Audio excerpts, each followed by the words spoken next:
So guys, you know, Ronaldo.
We good to go?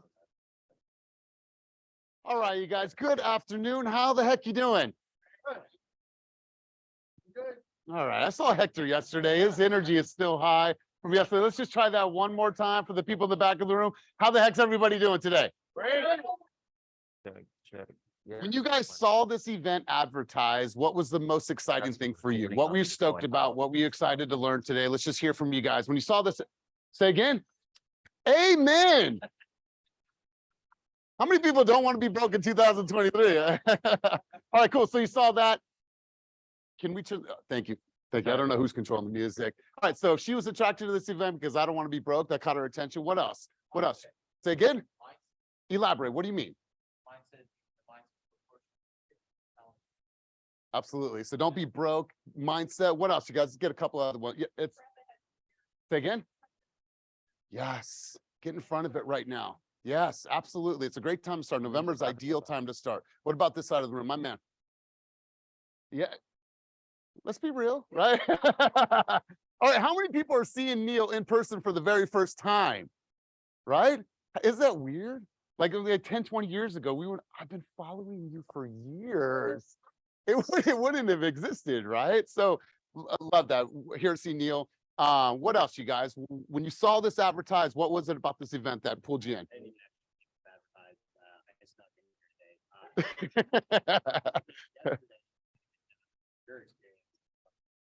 Oh, bro, I appreciate that. I appreciate that. We'll get your credit card charged in the back. It's $199. We'll give you a discount for being here yesterday. But really quick, you guys, I'm excited, and I'm not excited for myself. I'm 100% excited for you about what we're about to learn today. My name's Elias Astuto. My partner's back here. Got some great names up here in front of you today. And here's the thing that I want to start out with, and I'm going to turn it over to Neel because nobody came to see me. You guys came to see Neel and Kenny, hopefully, and Conor, hopefully, too. In 2023 and beyond, your visibility is something that you need to own and truly, truly look at it this way. My visibility is my own. If I want to grow, you look at people like Neel. Look at Neel's brother. I attended an event with him last week. He had Ryan Serhant there, and they've blown up on social media. And so this is an era that your personal brand, your own personal image is your responsibility. Has nothing to do with the company that you're with, has nothing to do with the brokers that you're with. You're in an era where you can truly speak your own brand, create your own brand, and walk in your own identity. That's the beautiful thing about where we're at in our marketplace. So I'm excited about what you guys are going to learn, because let me ask you guys a question. On a scale from 1 to 10 right now, 10 being the very best, 1 being the absolute worst. How many people in this room rank their social media game right now at an absolute 10? Please raise your hand. How many people give themselves around a 7? How many people give themselves a 5 or less? All right, so I want you guys to look at the person next to you and say, congratulations on your growth, all right? Because here's the thing, you guys. Be intentful today. Take some good notes. But do not leave here without an ability to go and take some action in your business. You should leave here, walk out there, and create some piece of content. Don't let this be one of those sessions that you just come to learn and listen from these great minds, because they're going to pour into you, excuse me. All I want to ask for everybody, I want to push, implore, encourage each of you to show them your receipts. Show them your receipts, meaning you created some content, got out there, got yourself on camera, started building a message, worked on your hooks, worked on your scripts, all the things that you're going to learn today. So without further ado, and this is my third time seeing Neel. I reached out to him as a stranger. He was blowing up. I saw what he was doing. I was like, hey man, can you come to our group coaching? I don't know who you are, but I'm Elias. Would you come to our group coaching? And he was gracious enough to give us some of his time. And now he's giving his time to you guys. So without further ado, I'd like to introduce, you guys know him as Neel Holmes, but Mr. Neel Dhingra himself. Let's go ahead and take it away, my man. Thanks, bro. And today, there's a couple people out there getting tacos right now, but we wanted to make this really small. Like there's a bunch of people who are watching through the stream. So hello to all the virtual people, but we wanted to keep this kind of small. And we have 2 paths to what I could teach you today. And I kind of wanted to base it on, who showed up as far as like where you guys are at. So Elias just asked you where you're at as far as in your social, in your online presence. And so there's 2 paths we could do.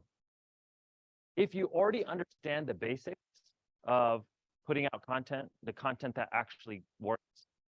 We can just get into how to leverage it to make the most money in the next 12 months. Or if people here are stuck in the beginning phases of like putting out content, not sure what to put out, we could do, 30 minutes of that first. So which would you guys prefer? Because I want to give you guys the most value. A or B? A? You like money? Okay. So raise your hand if you want to do the kind of beginner like more beginner as far as getting content that would reach more people. Who's that? Okay, and then B would be the rest of you guys who just understand the content piece, but now I want to get more clients, right? Okay, so I'll try and do a little bit of both because it seems like we're about 50-50 here. There's the strategy that I'm going to talk about today. This, a lot of people talk about, doing content, putting out videos. This strategy that I'm talking about today has changed my entire business. It's actually changed my life because I've connected with every single person I work with, either directly or indirectly through social. I've made valuable connections throughout the country with people in the industry who refer me business. I help them, they help me, people within my region. And you have to think about it this way, guys. We're going to think of your audience as a tent. So like you got a tent and you want to bring people into the tent.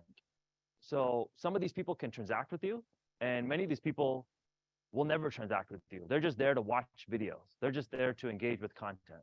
So we want to get as many people as possible into your tent. So that way, when you do these calls to action, it actually works. The problem is right now for many people is you probably are doing the calls to action and there's like 12 people in your tent. And they only need you once every 5 to 7 years. So that's really hard to do a call to action because people aren't necessarily, there's not enough people there.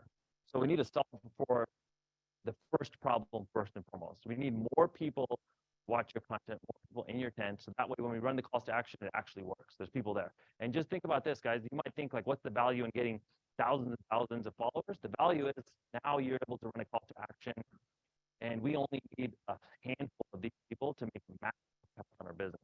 If you brought 1,000 people in and 14 of them worked with you or referred you business this year, that would be a huge, impact to your business and your bottom line. So just think about this for a lot of the stuff we talk about. There's value in just having people there. People want to come to a tent that has people in it. If it was me and, what was your name, sir? Ben. If it was just me and Ben here today, and you guys are walking by and there's just one dude, 2 nerds in an office, and you're like, shit, I don't know if I want to go in there, I don't know about that tent, So there's value to just having it. Even if 98% of the people will never reach out to you. And because the people in your region, in your markets can now think of you in a higher regard, they'll start following your, start sharing your stuff. So the strategy we're going to talk about is using direct messenger to get conversions, get more business. Are you guys good on the live with the audio? No? Okay, we can start before we get started. Yeah, that makes sense. I just know when something's wrong. Yeah. Does it sound good now? Yes, now. Okay.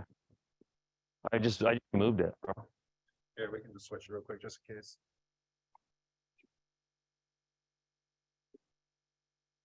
It might have just been like a loose cord. Is that right?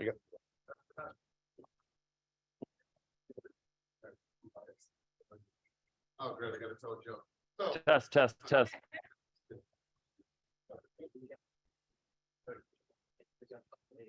All right, are we good on the mic?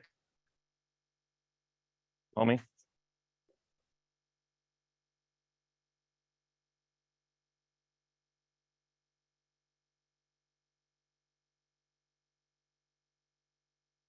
I've got like 6 mics on, bro. For different cameras. Okay, good.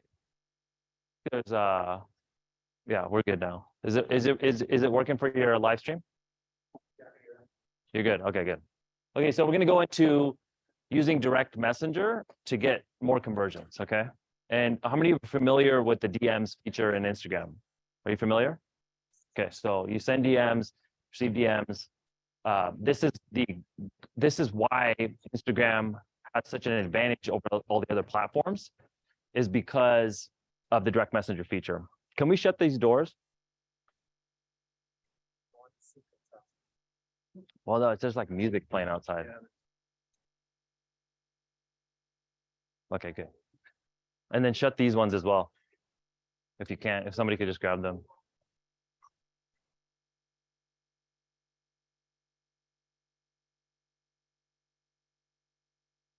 Okay, cool. So this exact strategy, guys, is going to allow you to get just way more conversions. And your reason why is because when we start an open thread in direct messenger, it's just an open line of communication and it's a casual way. So there's a lot of people who have a problem in this industry of like no top of the funnel business strategy. So top of the funnel business strategy is like, who are people that are 6 to 12 months out that could transact with me? So if I told you guys, hey, let's call this list. Here, we'll let these guys in real quick.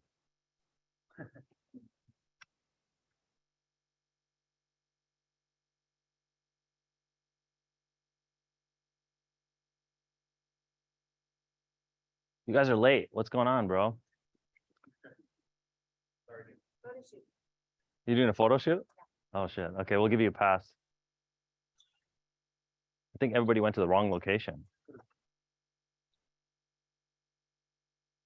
All right, so for the people who just arrived, you missed the most valuable part, but that's okay. We'll continue. All right. Yeah, yeah. Are you guys good now? We're good? Okay. Okay, so reason why direct messenger is so valuable is because it's open threaded conversation. So when you think about right now, the majority of this industry, everybody's focused on the bottom piece of the funnel. People who are ready to transact next 30 days right away, right? So what is missing is we need a passive way to stay in contact with the people who are 6 to 12 months out, because that's your top of the funnel strategy. If you have a lot of people at the top of the funnel, now when we do one of these calls to action, they're going to drop into the bottom. It's going to work, right? So we want to do this in the top, right? So, I think the main problem, if we just want to do one slide today and then go home, is like, if we want more business, we want more clients, we just need to talk to more people. We need to ask more people. So I could just say that and we could leave, right? That's it. I mean, how many people in this room have asked 10 people to do business with you today? Right? Like, we have a problem, right? That's the problem, is that we're not asking enough people to do business with us. There's not enough people that know. So this strategy we're going to talk about is what's going to allow you to reach way more people passively, okay? So I think of it as an obligation, guys. And I have this slide because I just did this same talk for people outside of the industry. And we use this exact strategy to launch an education division within our company. And this education division did $2.6 million in 10 months and did $460,000 in revenue in the last 30 days.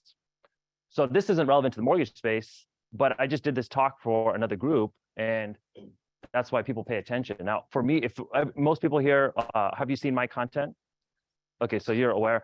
If you haven't, I put out a ton of content on social, mostly on Instagram, but then also other platforms. My content's been seen by 10 million people in the last 12 months, total impressions across all platforms. I also run a mortgage division within a company, and have done millions of dollars in net income from mortgages for the last many years, this year even included, right? And a lot of people will say, well, previous years you've done a lot of mortgage business, you made all these millions of dollars because rates were low.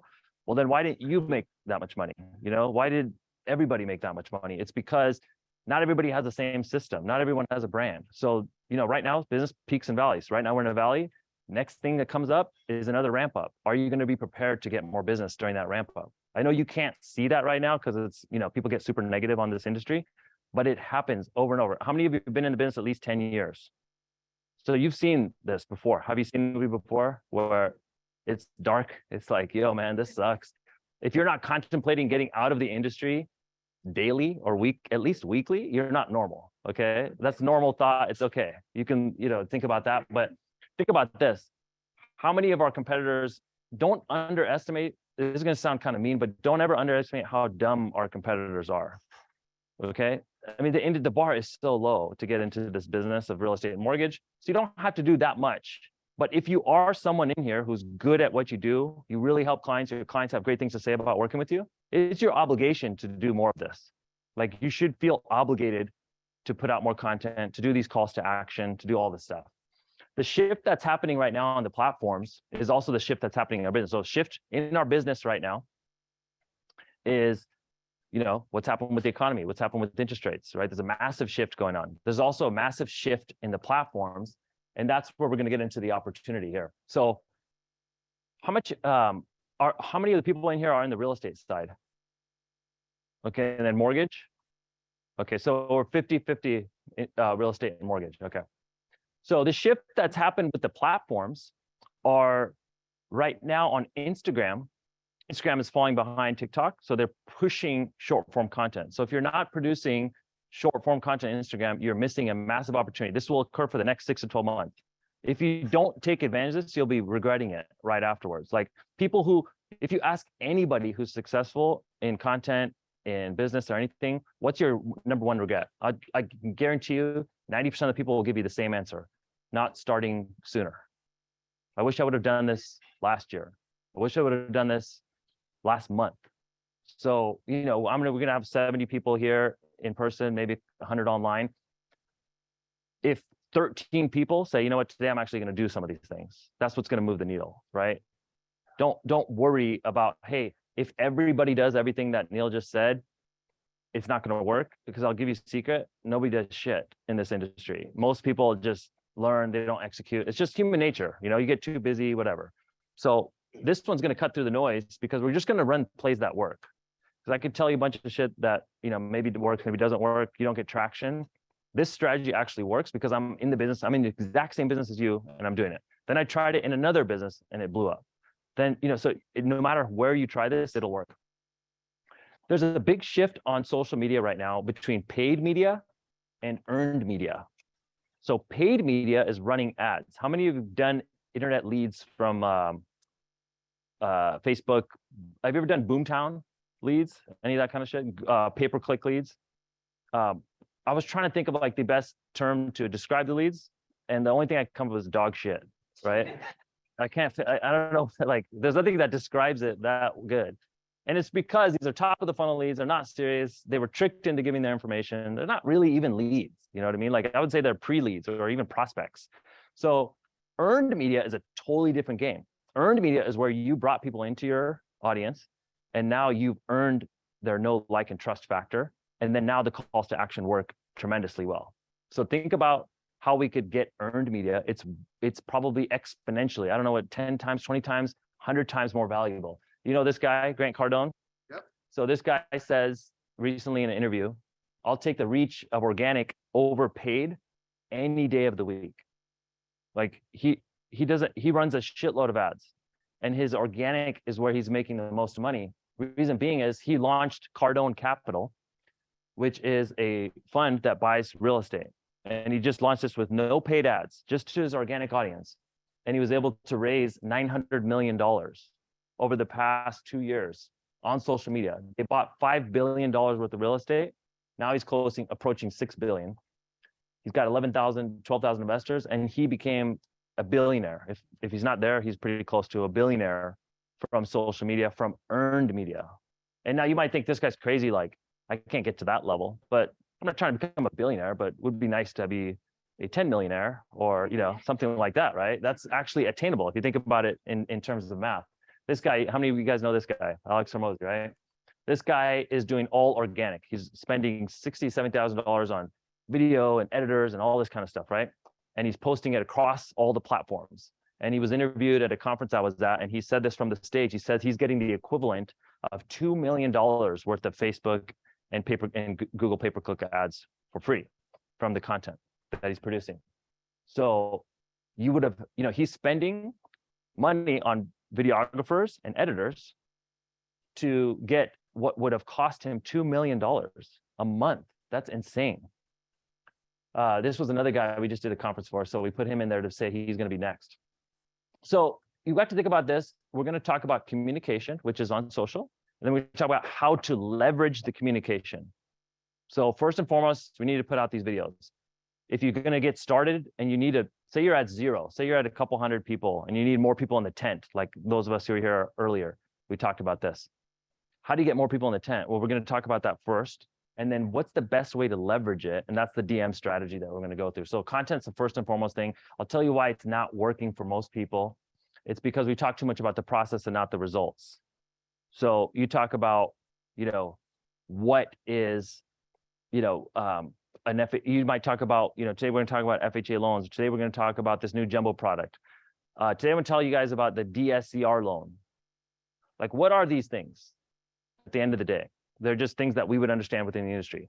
What, to the consumer, what are they? It's a tool to get you this result. So a DSCR loan is a tool to help you buy a home with no income documentation. An FHA loan, what is that? It's a tool to help you own a home even if you don't have a large down payment. So you talk about the benefits first, then you talk about the product or process. If you just shifted that one thing in everything you're doing as far as copywriting meaning like writing emails, writing written blogs, and you switched to this concept on video, copywriting, everything, you'll change your entire reach. Your reach will explode because of that. Go ahead. The benefit is the hook, yeah. So let's talk about, that's a great insight. So somebody give me a topic here that you would want to make a video about. Let's just do something live. Go ahead. VA loans, right? So there's a benefit. So what's the benefit of a VA loan? Okay.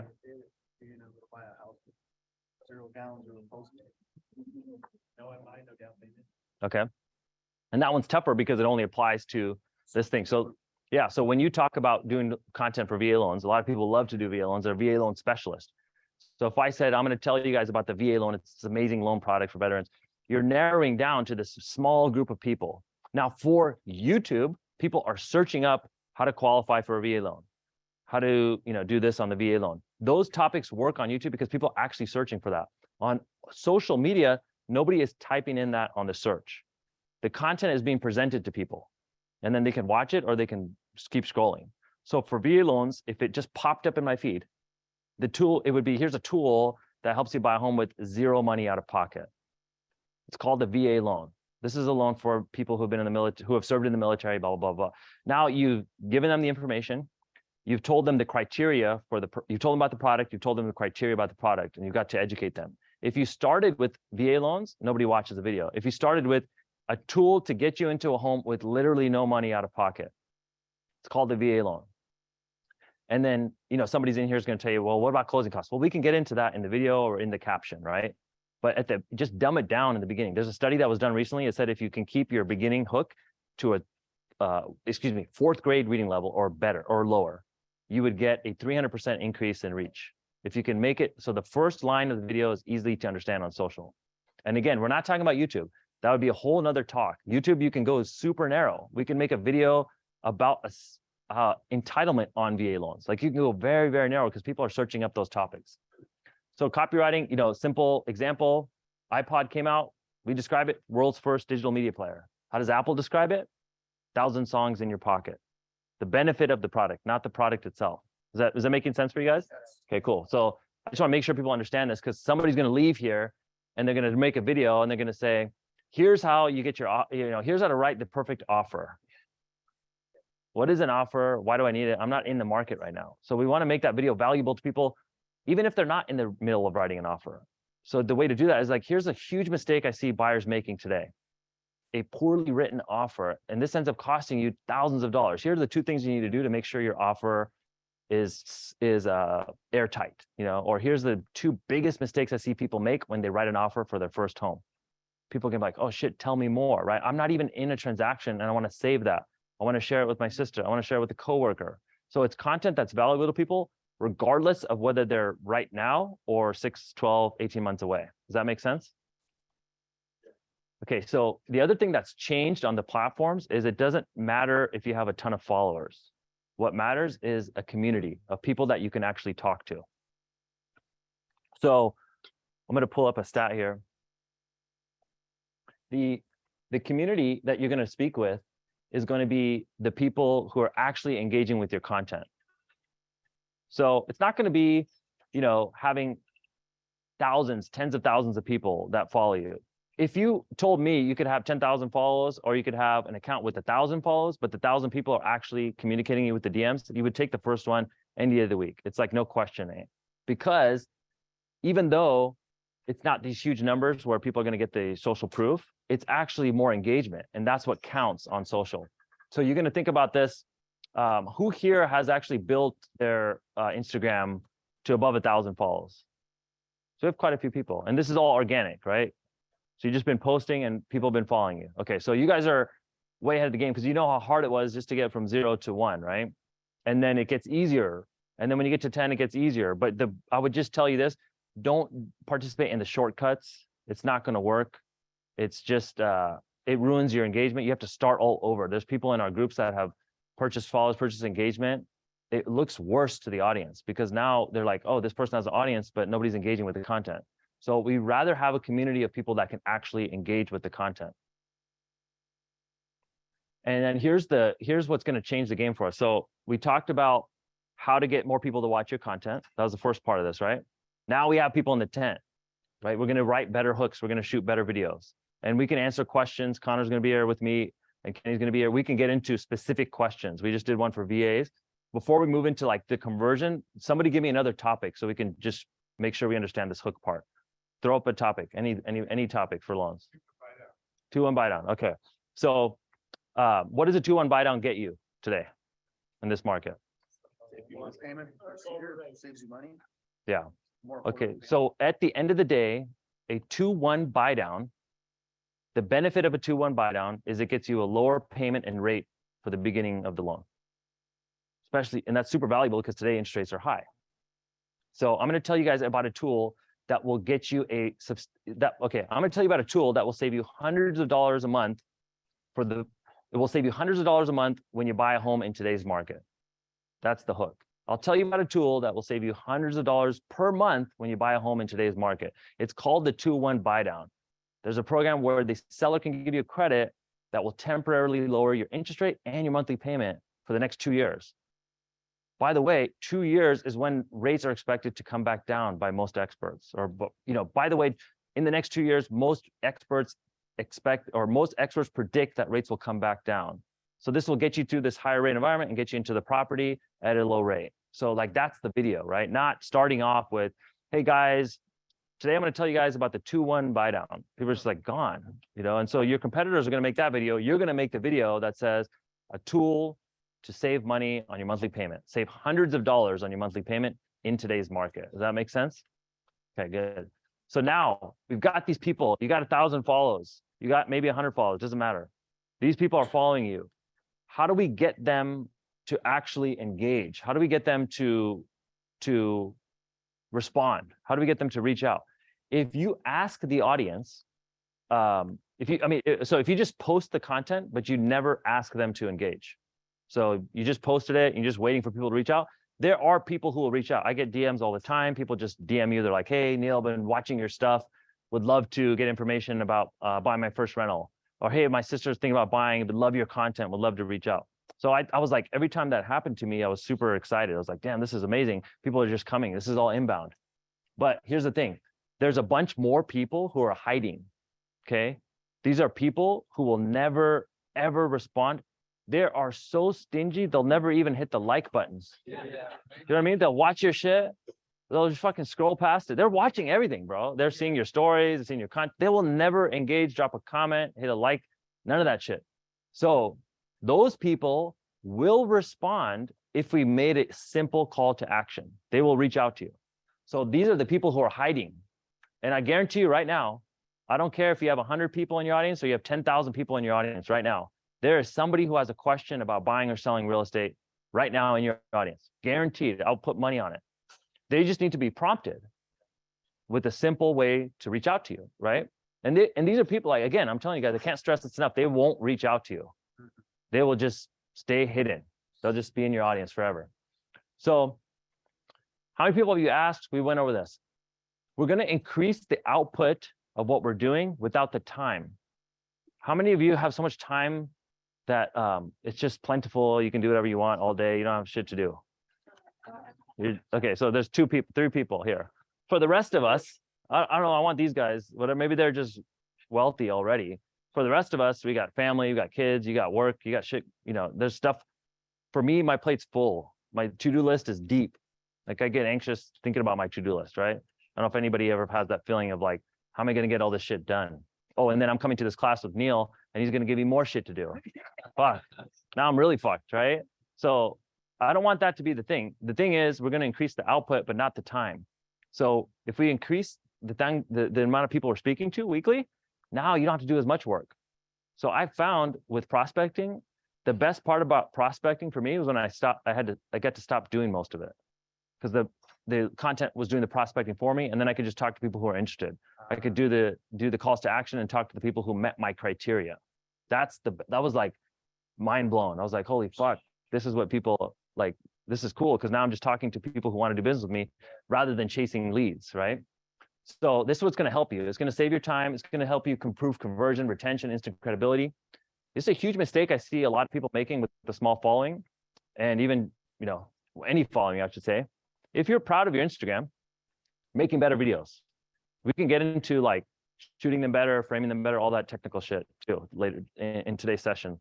But main thing is you're proud of it. You're putting out more better content. It's more valuable. More people are watching it, and you're optimized. You shouldn't be just waiting for the lightning to strike and you to go viral and become the next influencer. Like you're just praying at night, hey, I hope more people follow me. I hope people discover, I'm waiting to be discovered like Justin Bieber was discovered, like that's just not going to happen for the most part. Like some of the content will go viral, but for the most part, it's not something you can rely on. But what you can do is drive people to your page. So every email I'm sending out to a client, especially today, hey, let's connect on Instagram. Hey, I'm putting out great content. Make sure you follow me on Instagram. A lot of people ask for people to follow them. And I'm like, what are you following? You haven't posted in fucking 6 months. And it was a picture of your dog. Like, what am I following? What's the reason I should follow you? I'm teaching home loan and finance tips. I make real estate easy. I help people save time. I help millennials buy real estate. I help millennials make real estate simple. What's your purpose for being in this business? Sorry. Go ahead. So what is your template then that you send out? Do you put all those things? The template is like, what's your name? Alex. Hey, Alex, nice to meet you. Really looking forward to working with you. Next step would be to start the process. Here's a time, pick on the calendar, let's connect, whatever, right? Look forward to working with you. By the way, I'm putting a lot of content out on Instagram. Please connect with me there. Or by the way, let's connect on Instagram. And not bury the little IG icon at the bottom, very bottom of your email signature and hope somebody clicks on it. Like we just need to be more intentional with everything you're doing. Like there's people who have big goals, right? You want to make more money. You want to build a team. You want to make 500,000. You want to make $1 million this year. What are we doing to get there? And I'm telling you, it sounds stupid, but people are just sitting praying that it happens. Like you're just like, yeah, I hope this shit works out. Fuck. There's people who can't even make it to this class. That's your competitor. There are people who are struggling right now, need more business, want to learn, want to level up, and they're fucking around on their phone or they didn't show up today. That's your competitor. So just think about this. It doesn't take much. If you really tried to beat your competitor, you'd be surprised how easy it is. You'd be surprised if we just did this 3 times a week and then we did the calls to action, how easy it is to win. And the reason why people don't do it is just people are just inconsistent. Same reason why the gym's empty. I don't work out as much as I should, but when I go, I'm not shocked that I didn't get shredded after the first freaking week. I worked out this morning. Where's it at? Like, fuck, but that's what people are shocked in this business. You would never expect this type of result immediately. But in this business, you're like, I didn't get anything this week, so I'm not doing that video. That video strategy didn't work. It works if you work. That's the bottom line. So the reason why we talked about Instagram, the shift was because of the additional reach. So we could talk about TikTok. We could talk about YouTube Shorts. There's some reach there for sure. I'm making millions of dollars from Instagram. So I want to talk about Instagram because the direct messenger feature is there. On YouTube, how does somebody message you? They can go into your description, find your email, shoot you an email saying, I liked your YouTube videos and would love to get in contact with you. That shit happens, but it's not like frictionless. There's a lot of steps to get to you. On Instagram, how do people get to you? You post a story. At the bottom of the story, there's a box. They can type something in that box. They can put a thumbs up. They can put an emoji. It got so, they wanted to make it so frictionless that they'll recommend you the top 5 emojis. When you hit the button, it tells you pick from these 5. It's like heart, freaking thumbs up, you know, fist, whatever, right? 100%. Yeah. So they're trying to make it frictionless for you to open threads with people. Now, every single thread that opens up is an open line of communication. So for me, I have thousands and thousands of open threads. What's cool about this is like me and Mike in the back, he's over here, right? We can have an open conversation. Then we could ghost each other for 3 weeks. Then we could come right back and it's like no problem at all, right? The worst is when you have an open DM with somebody and then they try and tie it up at the end. Like, well, bro, I'm off to bed now, so have a good night. You're like, bro, you didn't need to do all that. Like, just ghost me. It's okay. You know, don't make it weird, right? But that's how it is, right? You can just have conversations going with people and leave them open and then come back. So now this is an open thread. We've opened the lines of communication. Now, guess what I'm going to get 2 weeks, 2 months later? A question about interest rates, a question about the market. My sister's doing this. Would you be able to talk to my brother? I overheard a coworker at the office and told them they have to get in contact with you, bro. Right? Because now we have an open line of communication. So your goal should be, let's open up as many conversations. And that only to me exists right now on Instagram. On TikTok, my DMs are a mess. It's like 14-year-old trolls who live with their mom. You know, that's what I'm getting mostly on TikTok. Now, I do know some agents and lenders who are crushing it there. It's a different strategy. The content doesn't necessarily translate exactly. So for me, what I've been doing is taking the reels, throwing them up on TikTok. I still get some reach, but I haven't been going viral on TikTok.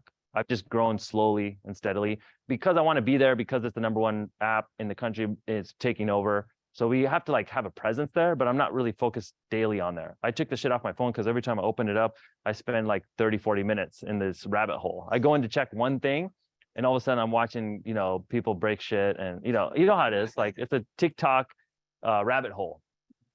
So we're gonna start these videos with a hook. We just did a couple hooks. You guys understand the hooks, right? The reason why these hooks work on social is because we're taking a niche topic, 2-1 buy down, niche topic.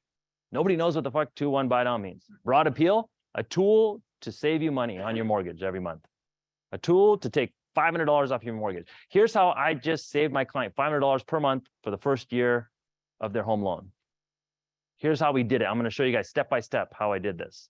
I used this product called the 2-1 buy down. Then I got the seller to pay for it. Here's how we got the seller to pay for it. It cost my client nothing. That's how you do this, okay? Interest rate update. Everyone does the interest rate updates right now.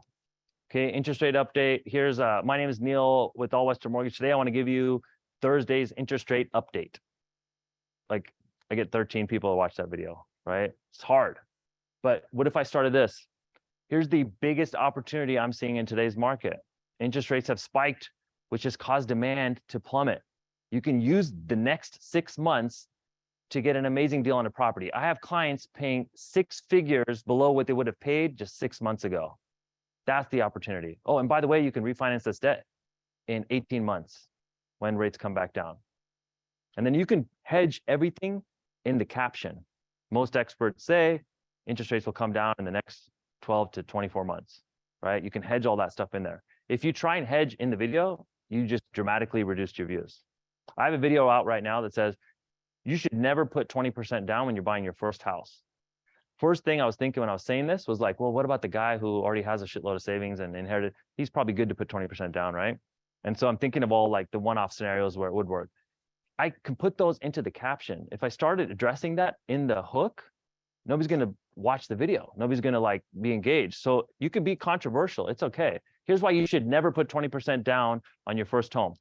Most of the comments are people saying, well, what about this? What about this? What about this? And I'm like, yeah, it's cool. Yeah, you should put 20% down then. Like, no, I thought you said that. I'm like, well, in your case, you're the 2% that would actually work for. For everybody else, I would rather have you have more savings. I would rather you have an emergency fund. I would rather you have money on hand in case a new investment opportunity comes up. PMI is not that expensive, right? And then somebody's going to say, well, PMI is expensive if your credit sucks. Well, we can hedge for that too. We can talk about that later. But for the most people, this is what you want to do. Go ahead. Yes. So you can put a little text on the end of the video, see the caption for full details. And then you can talk about, there's a long caption. You can talk about all this shit. Very few people even read it. It's okay, but at least it's there in case somebody wants to talk shit. It's like the 8 Mile strategy. You ever see the movie 8 Mile where, you know, Eminem talks all the shit about the guy because he knows what he's going to say. So now I've done so much content, I know what the haters are going to say. So I put all that shit into the caption. And then now when the hater comes out and they're like, bro, you didn't tell him about this. I'm like, read the caption, dummy, you know, just like check out the caption, right? And then they're not going to read it anyways, but you've covered your ass in the caption. So just think about that. Interest rate update, no more opportunity I'm seeing in today's market. Here's the biggest opportunity I've seen this week. Inflation data just came out today, and it came out less than expected. So that means inflation is starting to cool off. Interest rates just improved today. So if you've been on the fence and want to get or if you've been looking at home loans, you might want to get a new quote, right? So this is just another hook you can use based on what's happening. There's always something happening. The news flow is heavy right now. So you can always find new things are happening, but figure out how to take the thing that happened and why would it be beneficial to the viewer? Don't talk about the thing, talk about the benefit first. That's the number one thing you want to do on social. This one, I've shown this, some of you guys have seen my talk, you see this hook, but not very many people use it, and it works every single time I do it. So you can screenshot this, here's how you can do X, even if you have this common issue.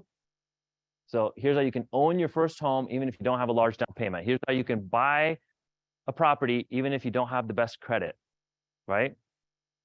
Here's how you can own your first rental property, even if you don't want to be a landlord. Like, how many people don't become landlords because they think they're going to get calls at 3 in the morning from the tenant about the toilet breaking? I own 7 properties for the past decade. No fuckers called me at 3 in the morning ever.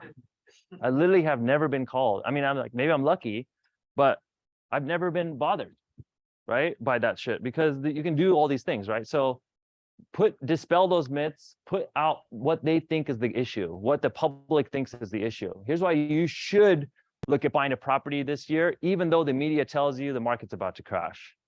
Here's why Blackstone is buying $30 billion worth of real estate, even though CNBC tells you the market's crashing. Fuck, I want to watch that video. I just came up with that. I'm like, fuck, what's he going to tell me? Like, what's coming next? I'm just curious what's going to happen, right? So think about this. Here's how you can get any girl's number, even if you're 5'4", right? Think about like what they want. Yeah. Yeah. And then what they think prevents them from getting that. That's what you want to do. That's going to work. That's a great hook. And we could sit here and just jam on this for the next hour and come up with way more. I was just thinking off the top of my head. And you'll notice this, guys, you might think, well, I'm not that as creative as Neel. Once you start creating, you become more creative. So if you just start doing some of these things, you'll be just walking out. The worst for me is I get all these ideas in the shower and I have nothing to write down. So I got to figure out like a notepad or some kind of shit in the shower. That would help. So obviously the videos we're going to structure, we put that hook. I've just given you a bunch of these hook problem solution. Sometimes the problem is embedded in the hook, then you just give the solution.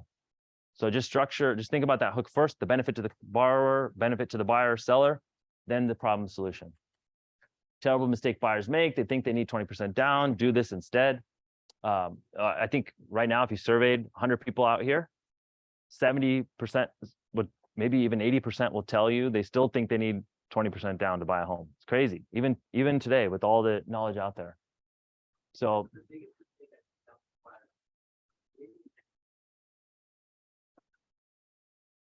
we lost signal here. Hold on. $400,000 house with 5% down. Your monthly PMI would be $150 a month. Over 3 years, that's $5,400 in total PMI spent. Now, let's say you wait 3 years until you have 20% down. That $400,000 house is now worth $460K. So you just spent $60K to save $5,400. So this was just simply like me going to a notepad. So I'm sitting there with a yellow notepad and a Sharpie, writing out how MI is not that expensive if you think about it. And then I gave all the additional information in the caption. This video did really well, it generated business. But the thing that works is little things that you guys can do. So I want to give you like some tricks, some hacks, right? Everybody wants, how to get more traction faster. So one thing is, if you could shift from you to something else in the video. So we do a lot of talking head videos. What I noticed is many people, when they first start doing talking head videos, suck at communication on video. It's nothing against you. I was horrible. One of my previous talk I did yesterday for a group of beginners, I showed how bad I was in the beginning. It's like, it's cringeworthy, right? It's hard for me to watch because you're just not being yourself. You're stuttering. You're not very confident on camera. I used to not be able to even speak. Like I would come into a thing like this, my mouth would go dry, lose, like just be shaky. And so it's just reps, you get more comfortable. But if you can take the pressure off you and go to something else, go ahead, Kenny. Oh, so if you can go to something else, it's going to get you way more reach on the video. So if I were to go to this whiteboard and be like, hey guys, I'm going to show you guys a strategy that I'm using to save a ton of money in today's market. And then I go to the whiteboard and I start writing out some numbers. People are going to want to watch the video because you're switching it. So anytime you can go to whiteboard, go to a notepad, anything like that, it'll work. Should we also put the cash there too? Oh yeah, that's a great thing you just picked up. So the amount of the PMI for this example was in cash up here. I tried it with or without that. And with that, it added tens of thousands of views. I don't know why. So little props, maybe a little shift in it, little things you can add to the video. An important question in the back here is that So here's Yeah. something the banks do not want you to know. At the beginning of your loan, a majority of your payment goes towards interest. As you get further along, more and more goes towards the principal pay down. This is called amortization. The banks set it up. So that video, I posted, it's how to pay extra on your mortgage so you can pay off the loan quicker. The hook is here's how to beat the banks at their own game, right? That's a great hook. So this did a bunch of views. I think it was like 40,000 views, but then I reposted it 2 weeks later, looked into the audio section and typed in, instrumental music. So if you ever want music for your talking head videos, type in instrumental. It will give you a bunch of them. That's going to work. There was a bunch that sounded kind of cool. This one didn't sound the best, but for me, like as far as my personal taste, but for me, it was ranking really high. It was on a lot of viral videos. So here's something the banks do not want you to know. At the beginning of your loan, majority of your payment goes towards interest. As you get further along, more and more goes towards the principal pay down. This is called amortization. The banks set it up this way to. So I posted the same video 2 weeks later, did 200,000 more views because of the dumb monkey song in the back. So just, add some music that would enhance the video. People pick the wrong music, it hurts your reach. So if you pick music that doesn't make it flow, is loud, people can't hear you, then it's going to reduce your reach. So make sure you pick something where when you watch it back, you're like, oh, that made it better. If you're unsure, ask somebody else. Here, this is one where I just posted and I just typed in the column inspirational music because I wanted to inspire people to, get more wealth through real estate. So this is the hack that people use to get rich. And by the way, you and I can do the same thing too. Rich people use debt as a tool. Let me explain. When a debt is tied to an asset that goes up in value, that's considered a good debt. Or when you can use a good debt to pay off a bad debt, that's a huge win. And that's how rich people use debt to their advantage to become even more wealthy. Okay, so that video did really well. I think it did 700 something thousand views. I just recently posted this one. And it was shared by 20,000 people. You get a bunch of more engagement, more people into the tent, right?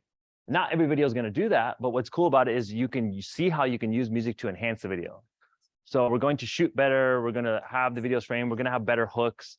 We're going to add music. If you want to know how to make the edits look like this, we can connect you with editing people who can help you with that. Just DM me and we can teach you that. We can send you the right people. Go ahead. No, on the platform, you can pick the music. It's all copyright protected. Once in a while, there'll be a dispute and then they'll take the audio down. So I've noticed on older videos, sometimes that artist's song went away and they removed the audio. But, and then the other thing I want to make sure you guys are doing is 80-20 rule. I follow 80% of the content when you come to my feed is going to be more of what you came for. So many of you want to post about many different things. You can do that the bigger your audience gets, but in the beginning, you should make it primarily interest rate, mortgages, real estate, finance, interest, whatever you're going to talk about. So for me, staying in my lane is real estate and finance. My videos are going to make or save you money or avoid a mistake. Every single video will make or save you money or avoid a mistake. That's it. Now, the 20%, or in my case, I'm down to like 10%, could be pictures of family, something I did. Now, in your stories, post whatever you want. It's not going to hurt your reach. Stories, I would encourage you guys to post every single day in your stories what you're doing. If you come here today and don't post a story, you're missing opportunity. Like I'm posting in the stories every few hours. Kenny posts in the story every 47 seconds.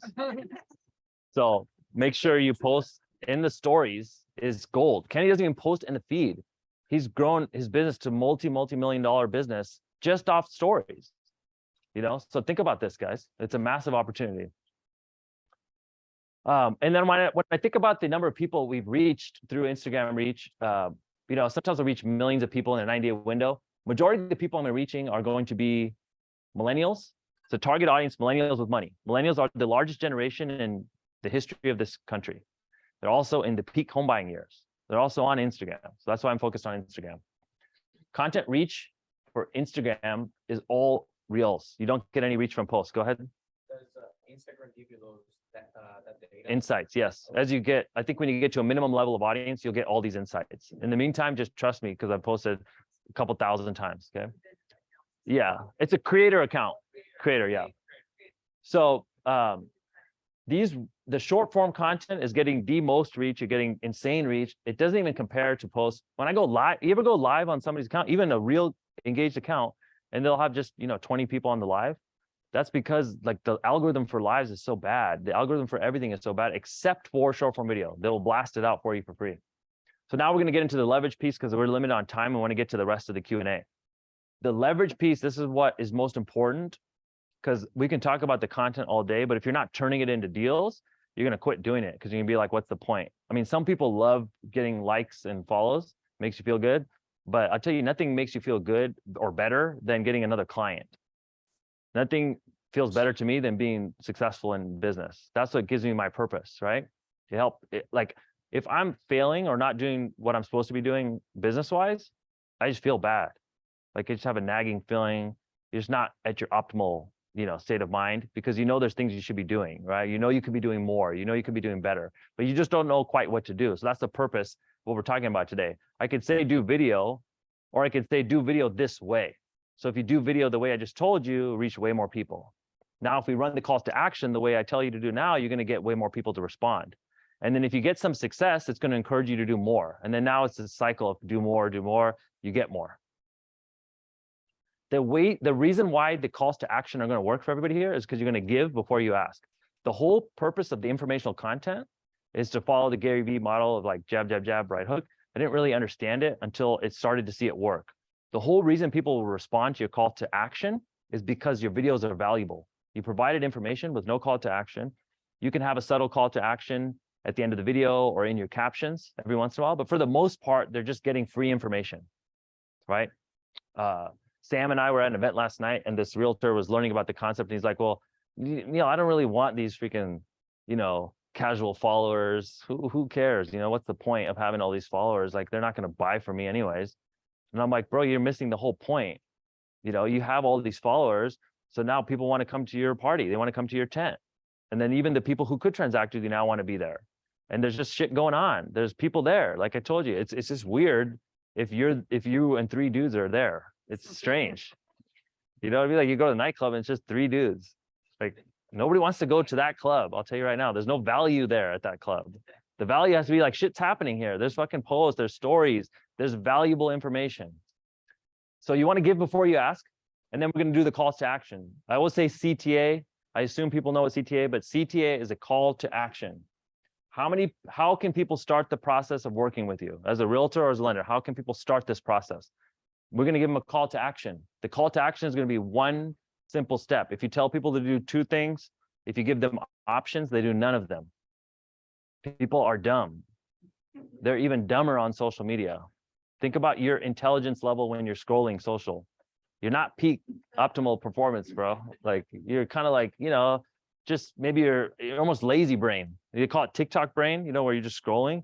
And so you have to make it really easy. Remove all the friction. It's one simple step. And you want to be very clear, not clever. And we're removing all the friction. It's going to be DM me the word.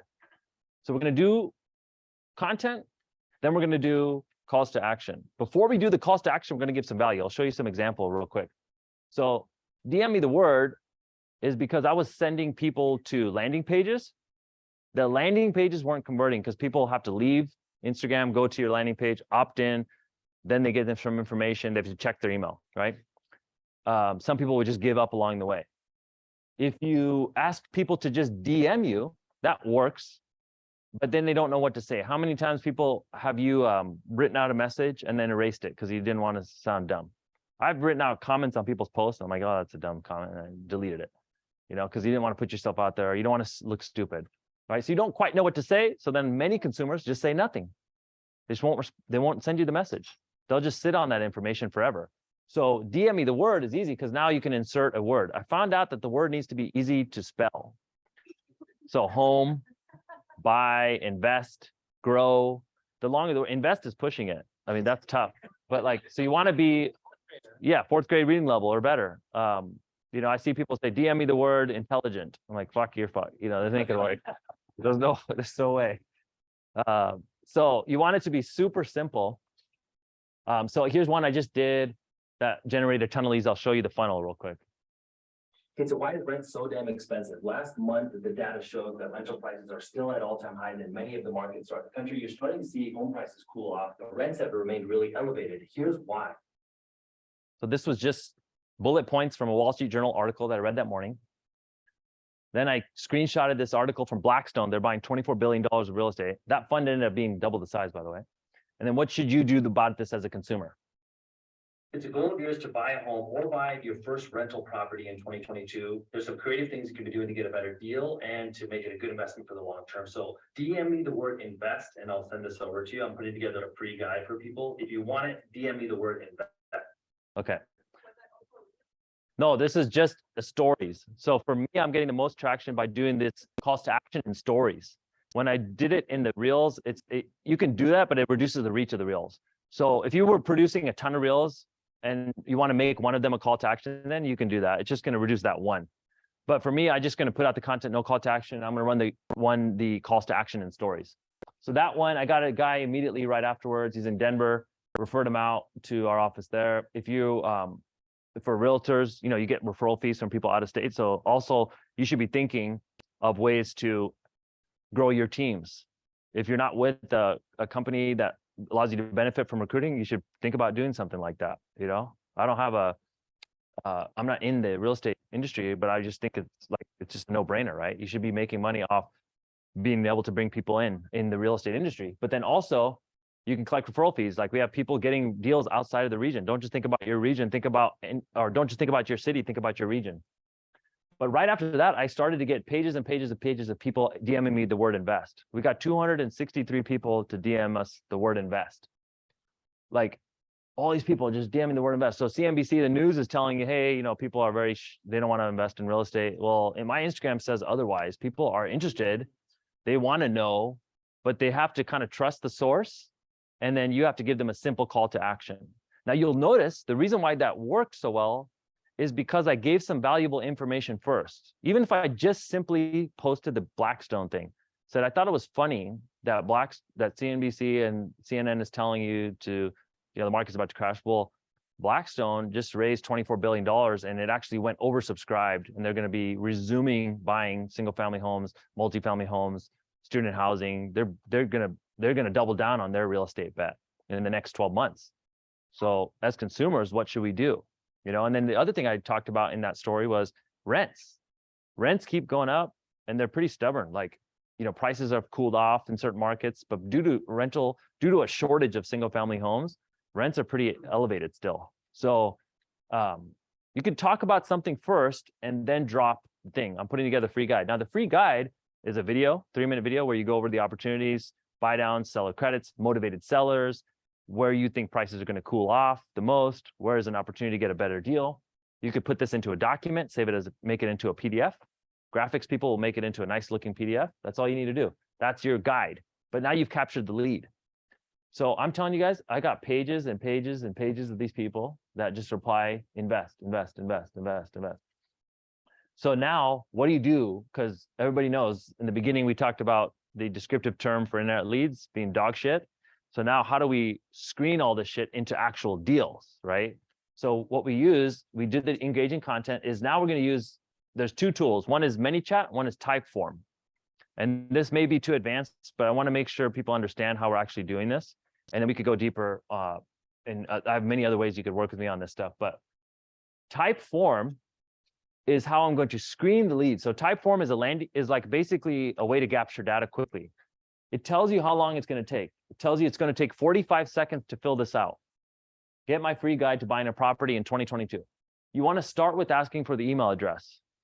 If you start with asking for a name, you get way less people to fill it out. If you start with email, you get more people because they think, oh, the first thing you're going to do is email me the thing. So fill out email. If you start with phone number, you're dead. So don't ever do that, right? So ask email first. What's your first name? Do you own a home? Yes or no? How would you rate your credit? Self-rate? Good, average, not good? I'm not sure. Do you have the funds for a down payment? Yes, or I'm working on it, or I have no savings. Do you have a stable income? I'm employed, I'm self-employed, or I'm not employed. I'm unemployed right now, right? What state are you in? Okay, now I've screened the lead in 45 seconds. Okay, and then last question is, what's your phone number? If you don't want to ask for the phone number right now, you'll get more people. People do drop off at phone, but you'll still get a lot of completions, because the reason why I ask for the phone at the end is because they're already into the funnel and they're like, oh, fuck, I'll give you the phone number now. I've already answered 6 questions. And it may seem like a lot, 6, 7, 8, 9, 10 questions, but this is just taps on the screen. That's why it said it takes 45 seconds, because it's just tap, tap, tap, right, straight through the form. And then this comes to the back end where you can connect this to your CRM. So for me, what I did is I said I want to jump on calls with the people who are employed. Like, anybody here want to talk to unemployed people with no savings? I mean, God bless them. I hope they find success. I'll send them to a resource, but I just don't have the bandwidth. We don't have the bandwidth. We're trying to talk to people who we can actually help, where we can move the needle. So people who are employed, people who have some sort of down payment. I know there's DPA out there, but those are hard. Again, it's a bandwidth issue. I'm not here to save the world. I'm trying to save a few people, right? Who I can help, like where I can really make an impact. So you got to have a job. You got to have anything but poor credit. If you self-rated unsure, good, average, excellent, that's fine. I don't care. Like, you don't have to have perfect credit. But if you said you have shit credit, unfortunately, it's going to the resources page. So you can make your own criteria. In the beginning, if you don't have a lot of leads, you can take all comers. You don't even need this shit. Somebody told me, Neil, how do we work together on the type form and all the leads? I'm like, bro, you got 6 DMs. We can just respond to those 6. You're good. Like, we're good on that. We can screen those really easy with the voice memo. But when you start getting hundreds, now we need automation. And so the reason I'm telling you this is the goal you want to get to. I want to show you this is working, not to intimidate you, but more to show you, hey, there's a huge opportunity here, right? So this will connect to your CRM. If you don't have a CRM or you don't use your CRM, connects to Google Sheets. Google Sheets is free if you don't know. It populates the leads for you, all the data automatically. So here's what I'm doing, guys. I'm posting the story, and then I'm going to sleep. And then the next day, this is populated. And my calendar is filled with the people who met the criteria that I set, which was you must have a job, you have to have some savings, and you have to have at least average or better credit. So then I have 22 calls booked. Of the 22 calls, we got 4 deals. Maybe more are going to come from the other ones, right? But I started with 263. So they're going through the funnel. Now you can start, once you get through the qualified, you could reach back out to some of the people who had some problems. Maybe you have a member on your team who has, anybody know anybody in the industry with some time on their hands right now? Maybe those guys could call the guys with poor credit and be like, hey guys, I noticed you filled out our questionnaire and you had credit issues. We have an affiliation, or we have a partner that can really help improve your credit. Would you be interested in talking? Then you can start reaching out, right? So just prioritize your work. Start with the low-hanging fruit first, then go down, okay? And here's how you do, and this, like I said, these funnels, this is like what I do for fun. Somebody yesterday asked, hey, Neil, I'm going to introduce you for the conference. What should I say you do in your free time? I'm like, I fuck around with this. Like, I don't know what else to do. This is just fun for me, right? So I set the funnel up in type form. This is complex. It's not that complex as it looks. It's actually easier than it looks. And what it is it's when you get to the question, you have a score based on how you answer the questions. If your score is above X, you go to my calendar. If your score is below X, you go to the thank you page. Like, thank you. He's like, hey, thanks for reaching out. We'll be in contact with you. In the meantime, here's some resources. Link to Credit Karma. Link to freaking NerdWallet on how to save up for a down payment. Link to, I don't know, I haven't found a link on how to get a job yet, but maybe there's a link on, how to not be broke, right? There we go. And so it's just a scoring. It's like, if you answer these questions, you get this. So honestly, I just figured this out, and we teach our students how to do this in our academy. We set this up for people. But then the other one is going to be mini chat, which I'll get to at the end if we have time. But right now, guys, I want you to leave here with value. Is this helping anybody here? Yes. Okay, I just want to make sure everybody are you guys interested in getting more business? Yeah. Okay, good. Because sometimes I wonder, I talk to people. I just want to make sure I'm in the right room. Okay. It's just typeform.com. If you're ever unsure of what I said, just Google it. The first thing that will come up is Typeform or ManyChat, ManyChat. First result will be ManyChat on Google. Investors, here's the opportunity, guys, for the next 6 to 12 months. So you think about the buyers being impacted the most by higher rates. It's like, first-time buyers, affordability is at an all-time, I don't know, multi-year, if not all-time low, right? So it's a tough market. I'm not diminishing that. I'm not saying this is easy, but there's a massive opportunity for investors because investors have been waiting for this. They've been waiting for prices to pull back. There's cash buyers and there's investors who want to pounce on the opportunity. These are more affluent people, by the way, too. These are people with money to put down. These are people that are going to do it. So I think we have a huge opportunity in the next 6 months to get more investors into the funnel. The way you're going to do this is you're going to do a case study. You got to give some proof first before you do the call to action. I'm telling you right now, nothing sells like results. The whole reason you're paying attention to me is because I showed you the results first. If I said, I'm just testing this out, I'm not even in the industry, I don't know what I'm doing, nobody would listen to me, right? So show the result first, and it answers the question that every person has and they're scrolling. Why should I listen to this guy? Why should I listen to you? Who are you to tell me this stuff? So I'm gonna tell you why. I'm gonna give you a case study. What was your name again? Alex. So I really want to share this great success story. So Alex just closed on this rental property. We were able to get the property for $100,000 below or $60,000 below what he would have paid before. I also was able to get a concession for repairs. I also was able to get a closing cost credit. And yeah, and we did the buy down or we did the buy down. So put in what he got. Nothing sells like results. Last Friday in my office, one of the girls closed on her first house. So she didn't think she could qualify. So I just put her on stories. Hey, Tether, tell them how you bought your first house. Posted that. We ended up getting 2 referrals. Like, share success stories. Nothing sells like results. So I put in the case study. Make it engaging. Now here's your call to action. I'm going to give you, this is like shit I teach to people who are paid a lot of money to be in the rooms. Okay. I'm just going to give you guys the same thing because I fucked up and pulled up the wrong slide deck. Okay. But this is gold. I'm telling you, it will work. Okay. Your call to action needs to be to a small group who want to accomplish a specific result within a defined period of time. And honestly, this may be, like I said, is maybe above your head right now, but screenshot it because you're going to need this in a few months when you get to that point. Hopefully sooner rather than later, you're going to need this. So here's my call to action for this case study I just gave for this gentleman. I'm looking to work with a small group of people who want to get into their first rental property. I'm looking to work with 6 investors this month. I'm looking to work with 3 investors who want to buy a rental property or want to add to their rental portfolio this month. There are amazing opportunities in this market, and I'm looking to work with 3 people.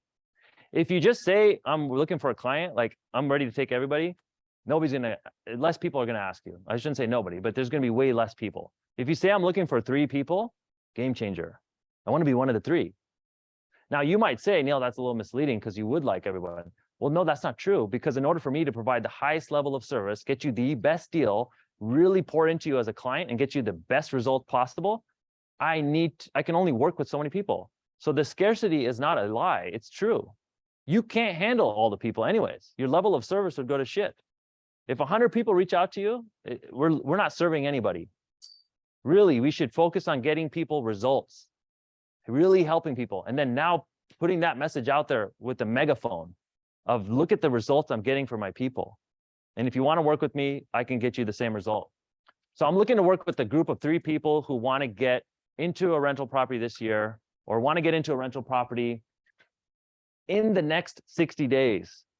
It's got to be a defined period of time. Do you guys ever see these internet marketers and they're like, I'm looking to work with, it's always this far-fetched shit. It's like, I'm looking to work with people who want to work from home and make an extra $2,000 a month within the next 30 days. Yeah. Reason why they're doing it, they're following this formula. They're not doing that for their health. The reason why is this shit works. The thing is, we're going to be honest. We're not selling freaking snake oil. We're going to be honest. We're going to help 3 people in the next 60 days close on their first rental. I'm looking to work with 3 first-time buyers who want to use today's market to get an amazing deal. This is incredible opportunity. If you sleep on this, you're going to regret it. So I'm looking to work with 3 people who want to get into a property within the next 60 days. If you're interested, DM me the word home. DM me the word deal. DM me the word grow. Okay? These calls to action will work. Now, somebody might try this and send me a message saying, Neil, I did that shit and it didn't work. You know why it didn't work? I can tell you why. A, you don't have enough people in your tent yet. So focus on that first. We know that concept. We talked about that for the beginning. Or B, you didn't provide the case study first. I'm telling you, if you go to the call to action without the case study, it doesn't connect. People need to see the result you're getting first before they buy into the result. So give them the result. When Kenny posts, hey, we're doing this, my agents are doing this. If you want to join, here's my Calendly, right? Like he's showing the thing first before he does the call to action. The scarcity is not a lie. You can also use this to recruit. You can also use this for events. I filled a event in Las Vegas, a $500,000 event in Vegas this summer using similar framework. And not in that case, we had many seats, but the scarcity was not a lie. I could only fit so many people in the room. And as we got more and more close to full, I had to update people. And then when it was full, it was full. That was it. And so I gave a case study for people trying to fill events. This is not applicable to you guys, but we did a case study for that. So I'm going to go through this. I'll just go to ManyChat. You guys are going to want to get into this later. This is something that we can go through. This is a whole nother talk we could talk about later. ManyChat. And ManyChat works way better than SMS. How many of you guys get spam texts?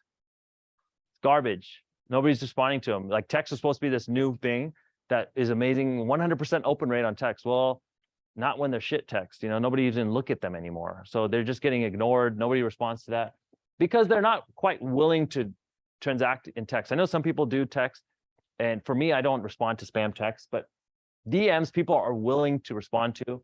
ManyChat really well. They'll teach you how to do ManyChat when you first sign up. It's really cheap. There's a video course that'll teach you, and it basically becomes a CRM. So all the people that DM me aren't quite leads yet. They haven't actually raised their hand to buy or sell, but they are prospects. They have reached out. They have asked a question. So I put these are all contacts in your ManyChat. You can have them. This is one of our students actually, but you can have your team in here too. They can be DMing people.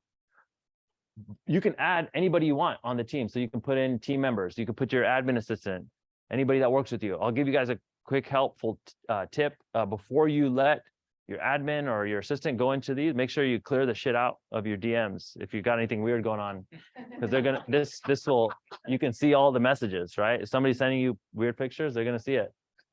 So I don't want to be responsible for some problems here. So this costs, but it's like very minimal cost. So it's a CRM. It's connected to the back end. It is approved by Meta. So this is one of the few things where you might think, hey, if I connect this to my Instagram, is it gonna cause a problem with my IG? No, this is actually approved for use by Meta. And then here's how the flow works. Now, this is too complicated to go over right now. We don't have enough time. But basically, based on the questions, it goes to the next question. It also waits a few seconds. So DM me the word home. Good fit. Wait 11 seconds, sends the question. Wait 5 seconds, sends the question. And then it sends you a few questions and then gives you the answer. So here's what happens when you do this, when you set this up. You build your audience. It doesn't have to be massive. You build an audience. You make the calls to action and stories. Then you go to sleep. And then you wake up in the morning and you have some people scheduled. You have some people that are on your list. You have some people that downloaded your thing. So you've increased your output exponentially without increasing the time. We don't have any more time.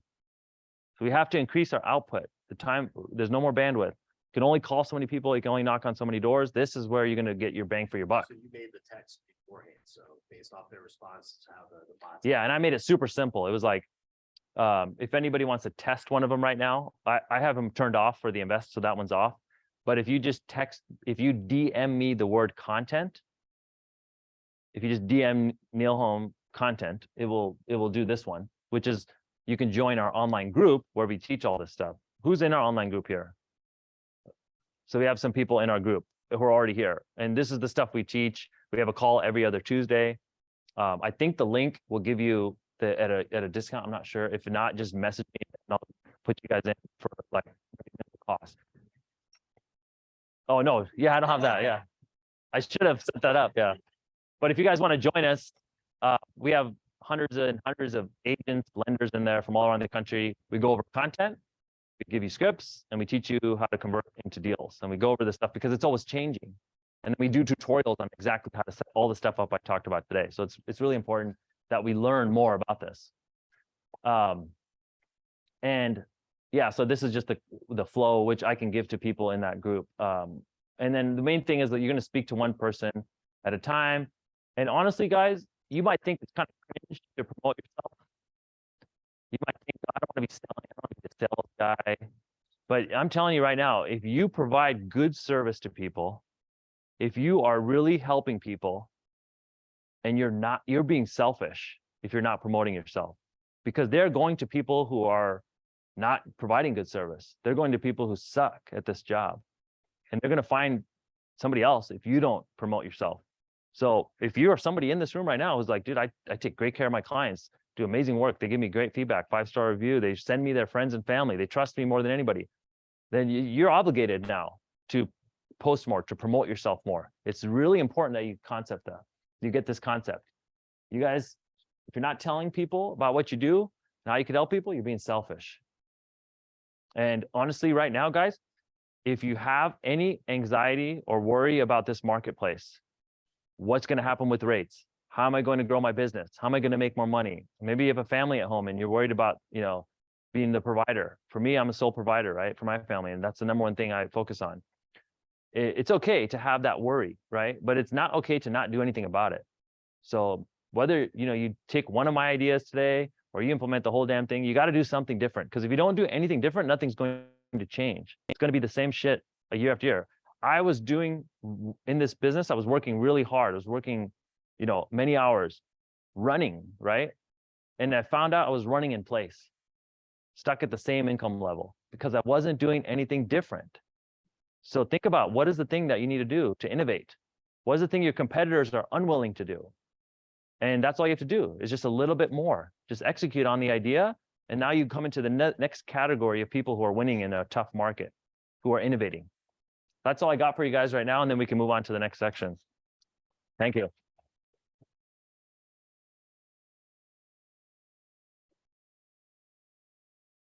Actually, let's do this. You guys ready for just a 5-minute break? Yeah. We're gonna have the next speaker set up. So if you guys can be back in this room by the latest at 2:27, come back here. Bathroom is right behind this window. Let's give another big, huge round of applause for Neel. Thanks, guys. Yeah. Yeah.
All right, everybody, let's go ahead and get into our second presenter. But before we go any further, how many people thought that the first half was absolute fire?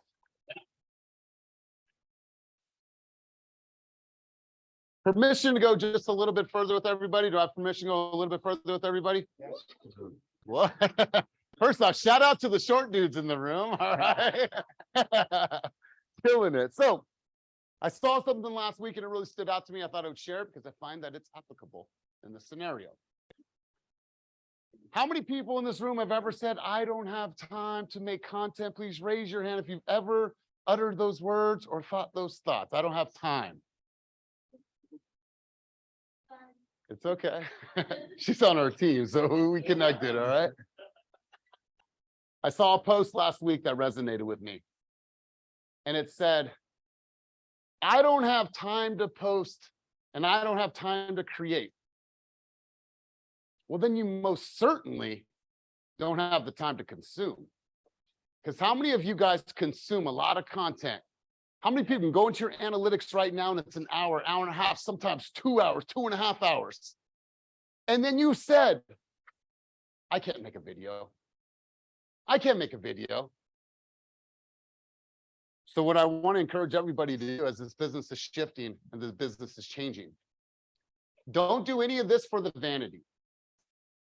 Don't do it because you want to ball out, you want to look good, you're sexy. I get that. Don't do it for the vanity. Do it because you feel that someone in the world needs to hear your message. And don't just do it once and say, gosh darn it, this isn't working. That Neel guy, that Conor guy, that Kenny guy, they're out of their mind. This game is about consistency. How many people remember making their first cold call? Anybody ever? Still doing it now. How was that first call ever? Hello? I'm a sandwich. How many people think that they can flow right now on a conversation with a consumer on the call? You can pick up the phone right now. I promise you, I will book an appointment right now if you get me on enough phone calls.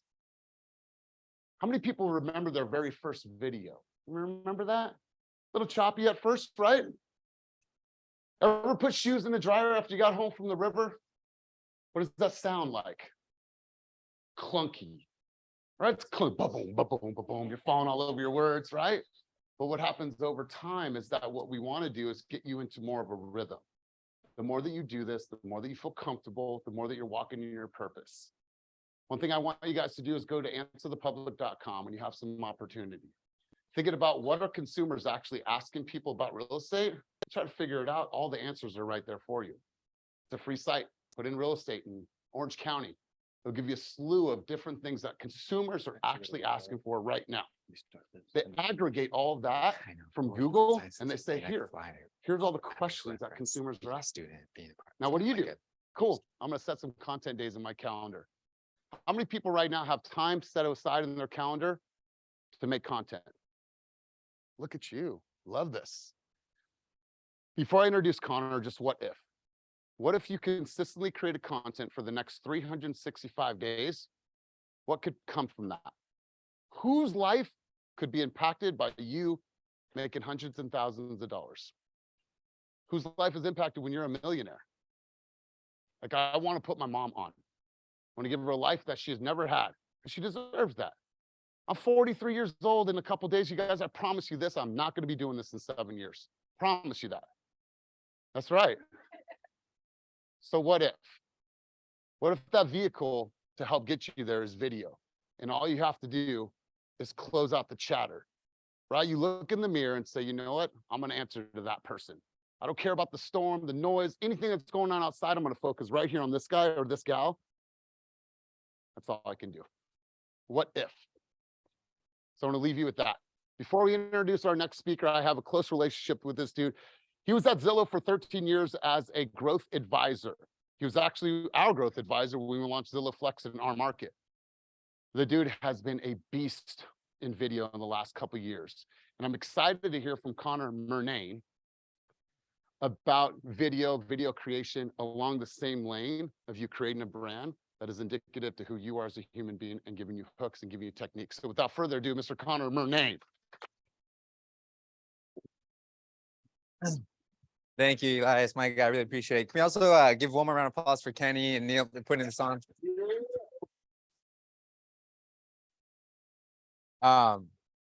So my name is Connor. Just like Eli said, I've been in the space for 13 plus years, and I've always tried to be a student of like the badasses like these guys. Like, what are they doing to sell $1 billion a year in real estate? What are they doing to make millions of dollars?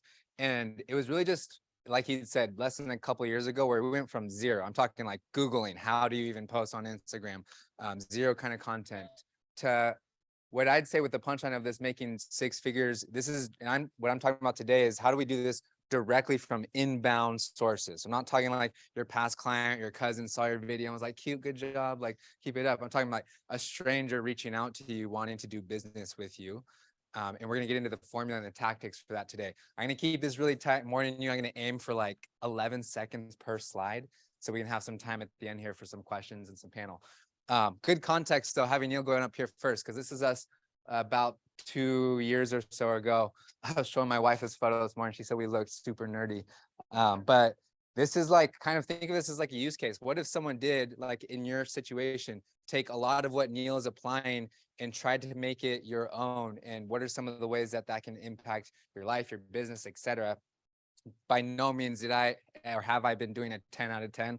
I'd say I'm like kind of almost at a snail's pace trying to do what Neel's been doing, but I'm in his content accelerator group. I'm trying to apply. So this is a good way to look at what if someone kind of from scratch started to apply a lot of these principles. So going actually back to 2020, which seems like forever ago now, but I started doing Instagram lives. So didn't have a fancy camera, didn't have a fancy setup, but just started interviewing Kenny and people on his team, taking clips from that and then making that kind of a small video.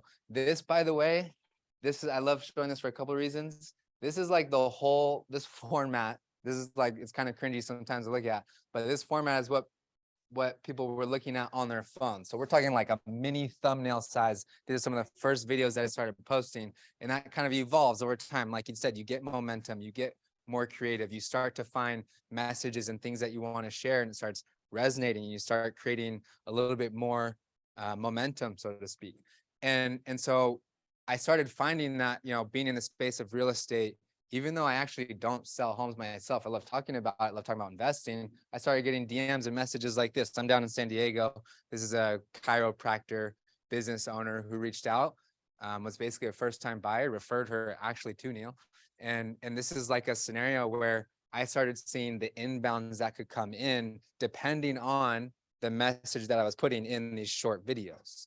And so as I even started to just kind of play around and mess with it, I look like I'm super young, but I got 4 young kids. You can see I've lost all my hair trying to learn how to be a father, but some things I feel really like sure about when it comes to parenting. And I'm not going to tell this story. We'll save it maybe for the end about why I let my young kids drop F-bombs, but even personal stuff, the things that are you and who you are as a human can lead to other people relating to that, connecting with you, and then starting a conversation about doing business with you. This guy's a broker owner up in the Bay Area talking about like a $30,000-$40,000 engagement with each other. So again, this is what I want. These are the kind of DMs. So imagine if you had inbound leads coming your way, positioned for the people that you want.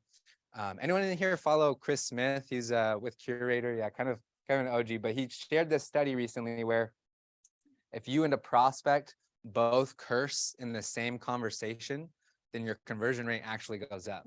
So that was kind of part of what happened right here, right? Like this guy, when we got on a Zoom call, the first 5 minutes, all I could talk about was my view on letting my kids swear and how cool that was, how much he connected with that stuff. And so maybe try cursing on your next listing presentation or something.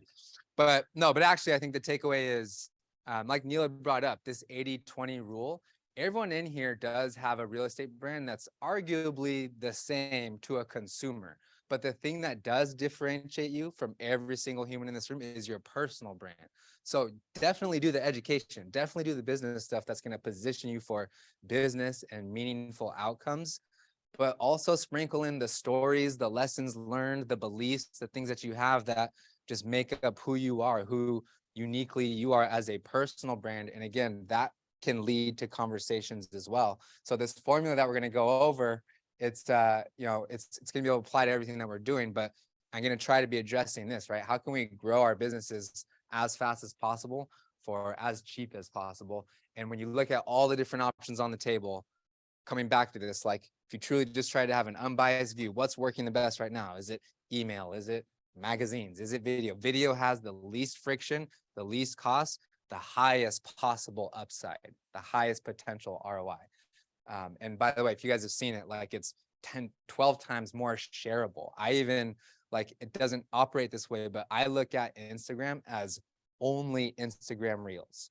So even in my stories, I don't post photos anymore of my kids. I don't post photos that are still like this room. I'll do a video that's moving. So trying to think of video for everything inside this app. One quick pause, because I had something coming up here that I did want to get a pulse on. I'm curious, how many of you have not posted, or this is because I don't want to shame anybody. How many of you posted a reel in the last 7 days? Okay, how many of you posted a reel in the last 2 days? Okay, yeah, I'll check. Okay, a lot of us are probably running into one of these problems. I feel like I run into like multiple of these problems, whether, you know, Christine and I were even just coming up with, how do you get creative with your topics? How do you dedicate time, resources, energy toward this? Like everyone in here can face the same challenge, but it still doesn't change the reality that video is going to be our way to reach as many people as possible and to grow the business. So another way to reframe this or look at this, because I know like sometimes like video, we can get all like geeky about that. Again, I can't say this enough. We're here to grow business, like make money. And so what we're really talking about is how do we create the perfect prospect, the perfect lead source? So this is someone that's inbound, not you chasing. This is someone that knows why they want to work with you. They know they have a very specific problem and they believe you have a very specific solution. And so because there's already established trust, the conversion is really, really high. It's not like an online lead source like a Zillow or like someone that you're cold calling. So that's what we're talking about, is how do we create inbound leads that Neel was even just talking about, where we can get to the place where you have so many that you're creating automation to help convert this. All right, so the strategy that I'm going to pull up here in like 30 seconds is uber flexible, like my guy in the octagon. So I saw in here, some of you are selling homes, some of you selling loans. Some of you might even have other stuff like on the side, whether it's like courses, consulting, coaching, or whatever it is that you're trying to do. I've seen it all work with e-commerce. I don't know if anyone's heard of Iconic. They do like motivational canvas art. In fact, I think Kenny's got it in some of his offices.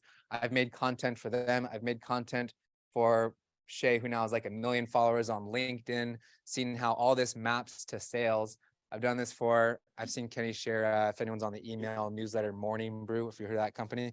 So made content for that CEO, who we then took from his podcast, who essentially had like almost, you know, minimal amount of views, to launching a number 3 in the category. All of this from this formula that I'm about to show us. And of course, applying to everyone in here that's in the room, real estate coaches, team leaders, a lender, this same formula is applicable. And it's something that I think is the quickest, fastest, and compounding long-term way for us to grow the business. All right, that's enough rah-rah. I think at this point, you're either in or you're not. And now we're gonna kind of get into the tactics. I want to take it to the formula with my wavy hair here. We're gonna go over the details of exactly what we should be doing. Before we do that, I want to like cross off what it's not, or knock out a few maybe kind of myths. These might have even been true in the past, but the way these algorithms work, TikTok, YouTube Shorts, Instagram, it's no longer about getting a bunch of likes or a bunch of comments or a bunch of any of this other BS, like some fancy formula of hashtags. If you think about their business model at the end of the day, they want more revenue, they want more money. And the way that they do that is through ads. And so the one thing that they actually care about is watch time. So they want people to put videos on their platform that keep viewers glued to their screen. The more attention they have on the screen, the more ads they can serve, the more money they can make. So really, when we think about posting or creating a video as a creator, this to me is like the one thing that we're optimizing for. How can I get your eyes on the screen for as long as possible? Maybe even watch it twice. So that's kind of what you're trying to do, no matter what the topic is. How do we go about doing that? I'll get to in one second. But the reason I'm showing this one is Before it used to be if you had 500 followers, and a really the max you could be seen by is 500 people. But this was changed. Neel was touching on how it's going off of recommendation. Again, these platforms, if your video is being watched the whole time, they'll show it to more and more people, even if they're not following you, because again, that'll keep them on the screen. They can run more ads and stuff. So you can be seen by 10, 20, 100 times the amount of your followers if you crush that watch time. There's a really good book on this topic. Quick kind of plug, because it's been really meaningful for me. But Hook Point, Brendan Kane, he goes into this, how to stand out in a 3-second world. Really, really useful stuff when it comes to hooks, when it comes to keeping people's attention.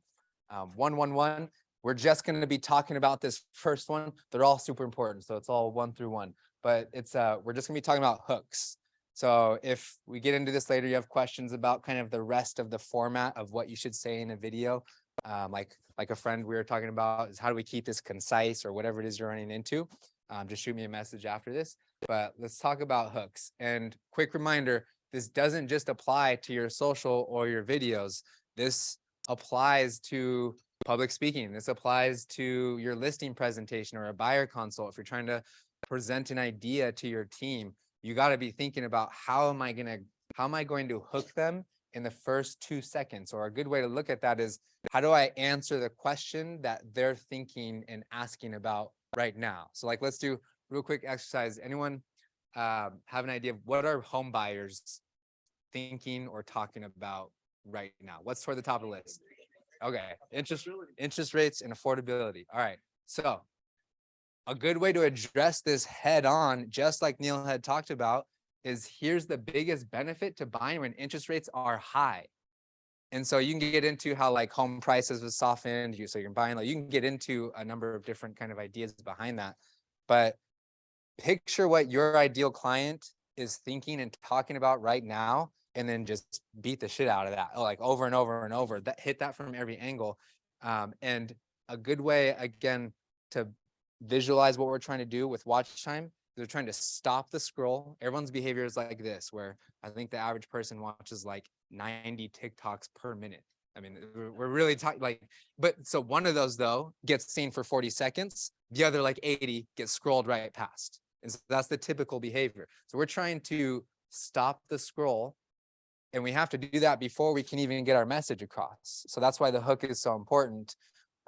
Before we can even hold their attention, we have to grab their attention. So I think a good way to look at this, a good like formula, is who plus WIFM. So anyone here heard of WIFM? All right, cool. Yep. What's in it for me? So in the first 3 seconds, basically in one sentence, whenever you're, again, at a listing consultation, if you're at a meeting or you're talking to someone, in the first 3 seconds, try to make it very clear who you can help and what's in it for them. So are we talking to luxury buyers in Newport? Are we talking to investors in San Diego? So is it very clear who we're talking to and what's in it for them? Let's look at some examples. So again, I help people with videos. And so if you're uncomfortable on camera, try this. Obviously, it's for someone who's uncomfortable on camera and wants a tip on how to be more comfortable. This other one, you can see got 1/10 the amount of views for me. So obviously the watch time wasn't that good. Instagram didn't show it to more people. I saw this like cool quote about the jack of all trades. I thought it was gonna be all witty and stuff to use it in a hook, but it's just unclear. Am I talking to specialists? Am I talking to generalists? Is this good? Is it bad? Like, it's just unclear. So another one, when is the best time to post on social media? I actually almost didn't post this because I thought it was too basic and too like, just like not rich enough with like impactful information, but it's very clear. Anyone who's posting on social media, they'll get my opinion on when they should post. This other one, I'm like a Tesla nerd, but like, so I talk sometimes about Elon and Tesla, but this one, again, very unclear. Is this for people who like want billionaire advice? Is this for someone who loves Elon, hates him? Like, it's just unclear. So got to be crystal clear on the who plus the WIFM. Here are 4 real estate pros. If you want to screenshot or picture this, then I by the way can share this with everybody afterwards, but these are hooks that, depending on what they're trying to do, can position them, but again, are very clear on the who and the WIFM. So she's recruiting, she's a team leader, she wants to attract agents. Here's advice to new agents, very straightforward. Here's the math for a buyer. Here's the best ice cream shops in San Diego. It's like if you live in San Diego, you're going to get clarity on the best ice cream, and then a mistake to avoid if you're a buyer. So again, very, very simple, very, very straightforward, but hooks, hooks, hooks. Can't hit this one enough. Here's an, Quick about yeah. that is a lot of people say that the local content wasn't performing. That's a great, I'm thinking this lady didn't have that much audience. Yeah, she has like a few thousand followers. Yeah, to reach 9,000 people with the best ice cream shops in your market, that's a good reach. Yeah, and it starts conversations. So like one of her past clients owns an ice cream shop, reopened a convo with them. Now they're start talking again about real estate. So like there's just, down in San Diego too, I didn't know this, but there are more craft breweries than any other city in the country. That was another video that she did that got lots of engagement because people locally can have a conversation about that. Here's another 4 examples if you want to picture that. Our guy Sam's somewhere in the building, I think here, but again, very, very clear. Should you buy or rent? He's talking to renters and he's going to answer if they should buy or rent. I think the hardest part with hooks is we try to get either too again, witty or crafty or complicated, and it's not clear enough. And or we're too much in the world of real estate and there's just too much jargon. There's too much like things that we know, but the average consumer out there, you almost have to dumb it down. And then where you think it's 3rd grade level, dumb it down one more time. So that's kind of the, I think, approach for hooks. I'm going to try to, I don't know if this. This is how to use one home Okay. to buy another. It just depends on these 2 questions. Number 1, how much do you owe on your first property? Number 2. Okay, so Holly has like 700 followers. This video right now was posted like last week's up to like 25,000 views. But again, very, very basic. All she talked about was doing a cash out refi to buy another home. This video is at, again, she has 500 followers. It's at like 300 shares. So if you can find something that's very shareable, very like actionable, then the way that these platforms are shifting, just like Neel talked about, it can catch fire and reach 100 times the amount of people that are actually following you today. Connor, Yeah. what tool is she using for the transcript and like the house that comes in? Final Cut Pro. It's just like editing software and stuff. Sound like a They have, there's multiple, and we can go over some of these at the end here. I want to show this next one because this is a different way to look at a hook. So if you'll notice, once I play it, there isn't any actual like verbal hook. The hook is just right here on the screen. So we had 2 people debating. One likes Airbnb, one likes the hotel, and simply just putting like that either or, that this or that. People love kind of playing that game. And so that's another hook. This one had like dozens of people like debating in the comments, which again, doesn't necessarily relate directly to real estate, but it starts conversations. So there are multiple ways to start hooks that start conversations, which lead to opportunities for us. So recapping here, a strong hook, 2 or 3 seconds, ridiculously clear who plus what's in it for them. The hard part is not giving them the answer. Like San Diego is the best place to live. Like that, there's no like what's in it for me in the end. There's no like payoff. So hard part is getting creative with that. But again, if there's one takeaway, hopefully you get from this chat with me, it's the hooks. Focus almost all of your effort on your hooks. And again, start with knowing who you're trying to talk to, what's on their mind, what are they thinking about, what are they asking, and then make hooks about those topics.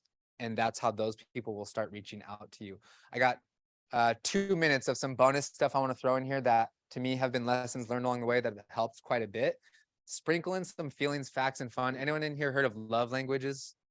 Okay, so we've all got kind of our different preferences for primary communication, and so do your viewers. So if you're the goofy guy in the video, that's cool. That'll work for the fun people. But the analytical people and the person, the feelers aren't going to connect with you in those first couple of minutes. So a way to do that is use words like "you won't believe." This is actually a video about a home, which in my opinion is like one of the hardest things to make a video that has a strong, compelling hook and keep people engaged.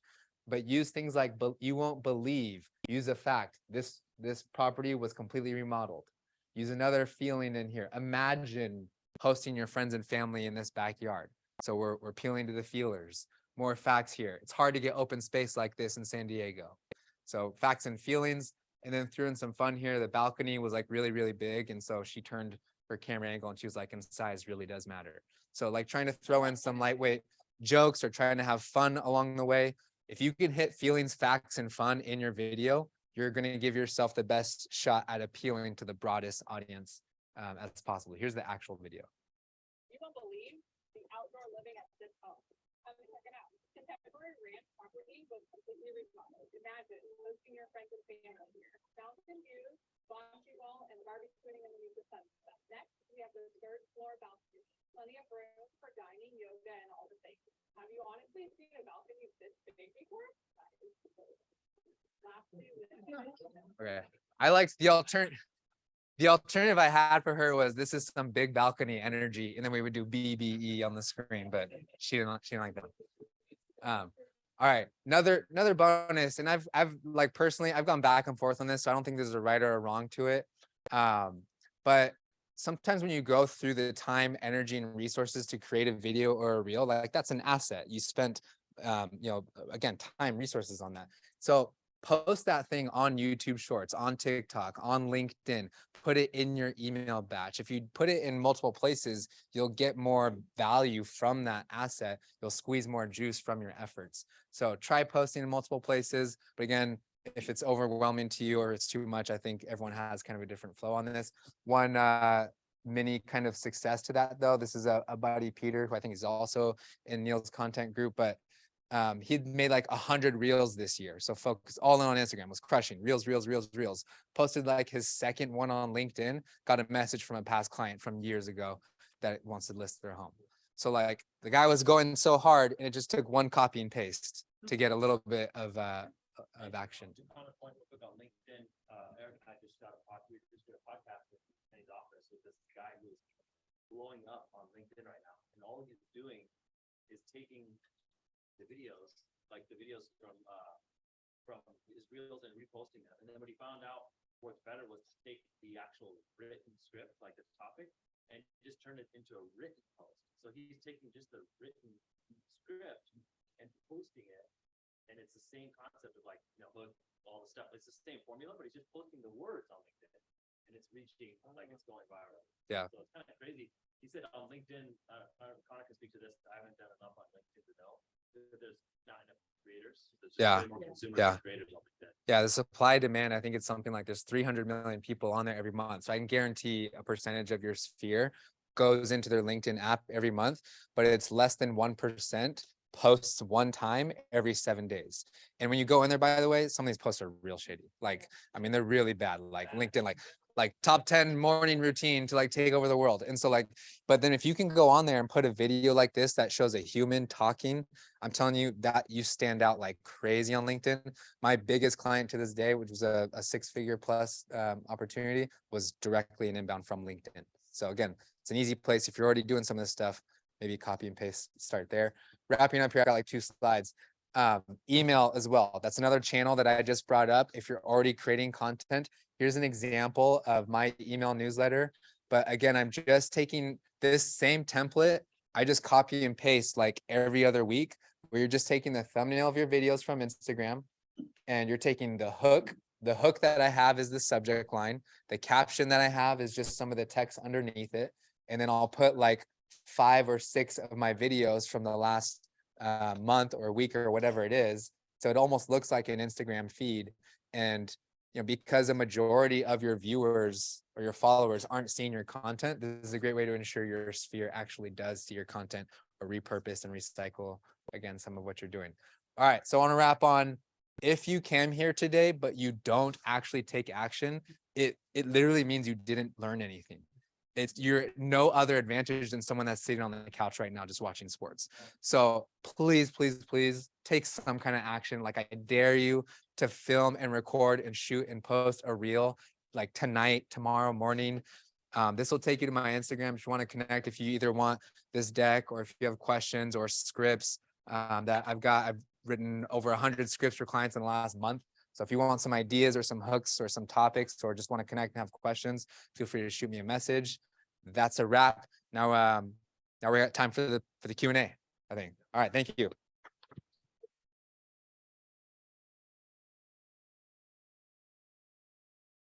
Are you guys hungry? Yeah. 40 minutes or how long do you guys need to eat? There's talking room and no talking room. Oh, no, not break. That's at the next session. Oh, the Or- next session. Yeah, sorry. Any questions before we go on? Or you know that you want to, go ahead. What does the algorithm like spread more, like longer videos, shorter videos, like what changes? Well, I, kind of can talk a little bit about this, but I found IG was giving more, watch time is important, like, Yeah. which is the number one thing. One of the Learning things, curve. the part of watch time is completion. Can you get someone to complete your video? So it is easier to get someone to complete a 35-second video than it is a minute video. So on Instagram, you can get more completions. I've seen really short content go viral, like 9 seconds, 7 seconds. I've also seen 60 seconds. You can go up to 90 seconds on Reels, I believe. Yeah. I've seen 60-second Reels go viral. So it's really about the message, not necessarily an optimal length. But for our students, and this is probably why, it's probably based on the fact that there's a lot of people who are newer to content creation in our group. The people who are getting the most reach on IG were 35 seconds or less on IG. Now, here's the thing I just noticed on TikTok. If you spend any time there, longer videos are actually doing better on TikTok. Like they made it, I think you can go Like 10 10 minutes minutes now. now. Yeah. Like, so I have people doing full tutorial. You ever see those videos on TikTok where they're like cleaning some shit? Yeah. And you watch like, Yeah. you're like, what the fuck? We just watched 4 minutes of a car being detailed. How did they get me on that one, bro? That's the one I want to know. And you say you don't have time to. Yeah, exactly. We have time to consume. But TikTok, long videos, people are doing long tutorials. They're going into like full data, like going in. So you can go a little bit longer on TikTok. People want to learn there for sure. But Instagram, I would try and keep it short in the beginning until you get good on camera. Then now you can retain people. Yeah, watch time for sure. Go ahead, bro.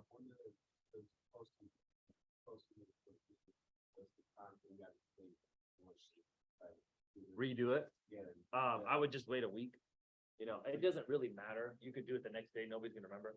I don't remember what I saw this afternoon on Instagram. So nobody's gonna be like, yo, bro, you used the same video, you know, like they're not gonna, nobody's gonna call you out. You're good. But I think just to space it out a little bit, just so the feed isn't like back to back. So maybe you do a couple more posts and then you post that one again with different music, different hook. No, you can leave that. You don't have to delete it. Let's hit this question over here. And, so as short form content continues to become more and more the thing in our industry, do you see it maybe getting diluted with a lot of people rushing to that area? So here's the thing. Everything is saturated. You think everything is saturated, but the truth is most people suck or are inconsistent. So you think about YouTube. YouTube is this is the juggernaut. It's been around for decades. And even today, there is a way to be successful on YouTube with long form and short form and consistency. Like that's the problem. Like people just quit. Like Elias just talked about, actually making a commitment and being consistent with it. That's the hard part. Like you would think it's super basic, but people just quit. And so if you stick with it, it's attrition, the war of attrition. The people who stick with it in a year from now, in 2 years from now, you'll look back and you'll be glad you did it. You'll be like, look what I built, man. This is dope. You'll teach this class. You know what I mean? To your company. One thing to add real quick to that, like for some, I saw we're in the room, we're here for 10 plus years. Like I remember in 2009 using fax machines to communicate with brokers. And like, that was a very primary way of people communicating offers, everything. And so like, obviously that changed to then like landlines, emails, texting. I look at this as like this is just a way that probably in our whole lifetime, people are going to communicate, not just on social, but even one-to-one. Like one thing we didn't touch on at all in this is like sometimes just filming a 10-second video and then texting it to people. So instead of doing your cold calls, try sending like 10 video DMs a day for the next 100 days. But my point is like, I think short form video, this is more of like our new fax machine. This is how people are going to be communicating for a long time. It's not a fad at all. And if it changes, then change. But like how, what's the best way to reach people in 2023? Like it's pretty, video. yeah. And it's vertical video. Let's do It's two Right. more, then we'll wrap it up. Move the chairs over. Oh, Yeah. coming up? Yeah. Let's just do that. Let's come up.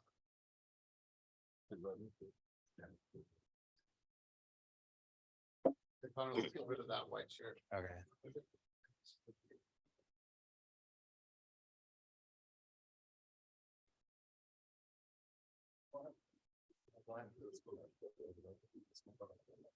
Common questions, I guess, or doubts that we have is posting content is posting too much.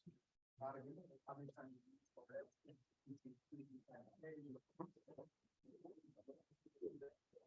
that actually is more effective. Okay, so this is a great question, actually, because it's different for each platform. So for Instagram, you're gonna want to post.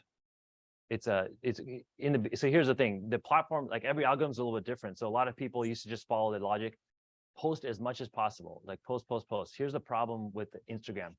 Right now, the algorithm on Instagram, it shows it to a segment of your followers and non-followers. On the other platforms, it's primarily new people every time. So like on TikTok, on YouTube Shorts, you just post 100 posts this week. And it's all, you're just swinging a bat, hoping to connect. So just post, hopefully you connect. On Instagram though, if you did that, if you post 2 or 3 times a day, the existing people who follow you will see those posts and they'll start like scrolling past, they'll start, not watching your stuff. Almost like spamming. Yeah, so then now what'll happen, and in that period of time, you're not that good. You kind of suck. Like everybody starts off really bad, just like it's just normal. So you want to start doing like 2 to 3 posts a week. You'll get way better results in the beginning. Now, once you get good, you could post every day in the feed, and then eventually you could post multiple times a day in the feed on Instagram. But on stories, I would encourage you to post every single day in stories, as much as possible. But for the feed, 2 to 3 times a week is where our students are getting the most results. Thank you.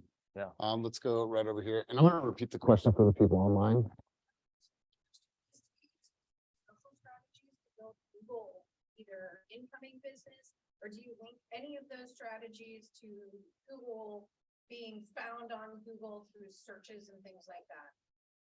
You can SEO, is that what you're talking about? Yeah. Does it work on LinkedIn to do SEO? Well, or I guess not really, my question is, any of these social strategies help you show up on Google more? Well, YouTube is owned by Google, right? So I think we're still in the early stages of seeing how YouTube Shorts will affect things like your Google business and things like that. But I just feel like this is almost like a great place for you to lay the groundwork and just start feeding them content and see where that goes. But yeah, as far as like SEO for your page or things like that, It doesn't, yeah, they're not finding the piece of content. Like, so say somebody searched up rental properties, your video on rental properties not coming up there, it would come up on LinkedIn, on YouTube though.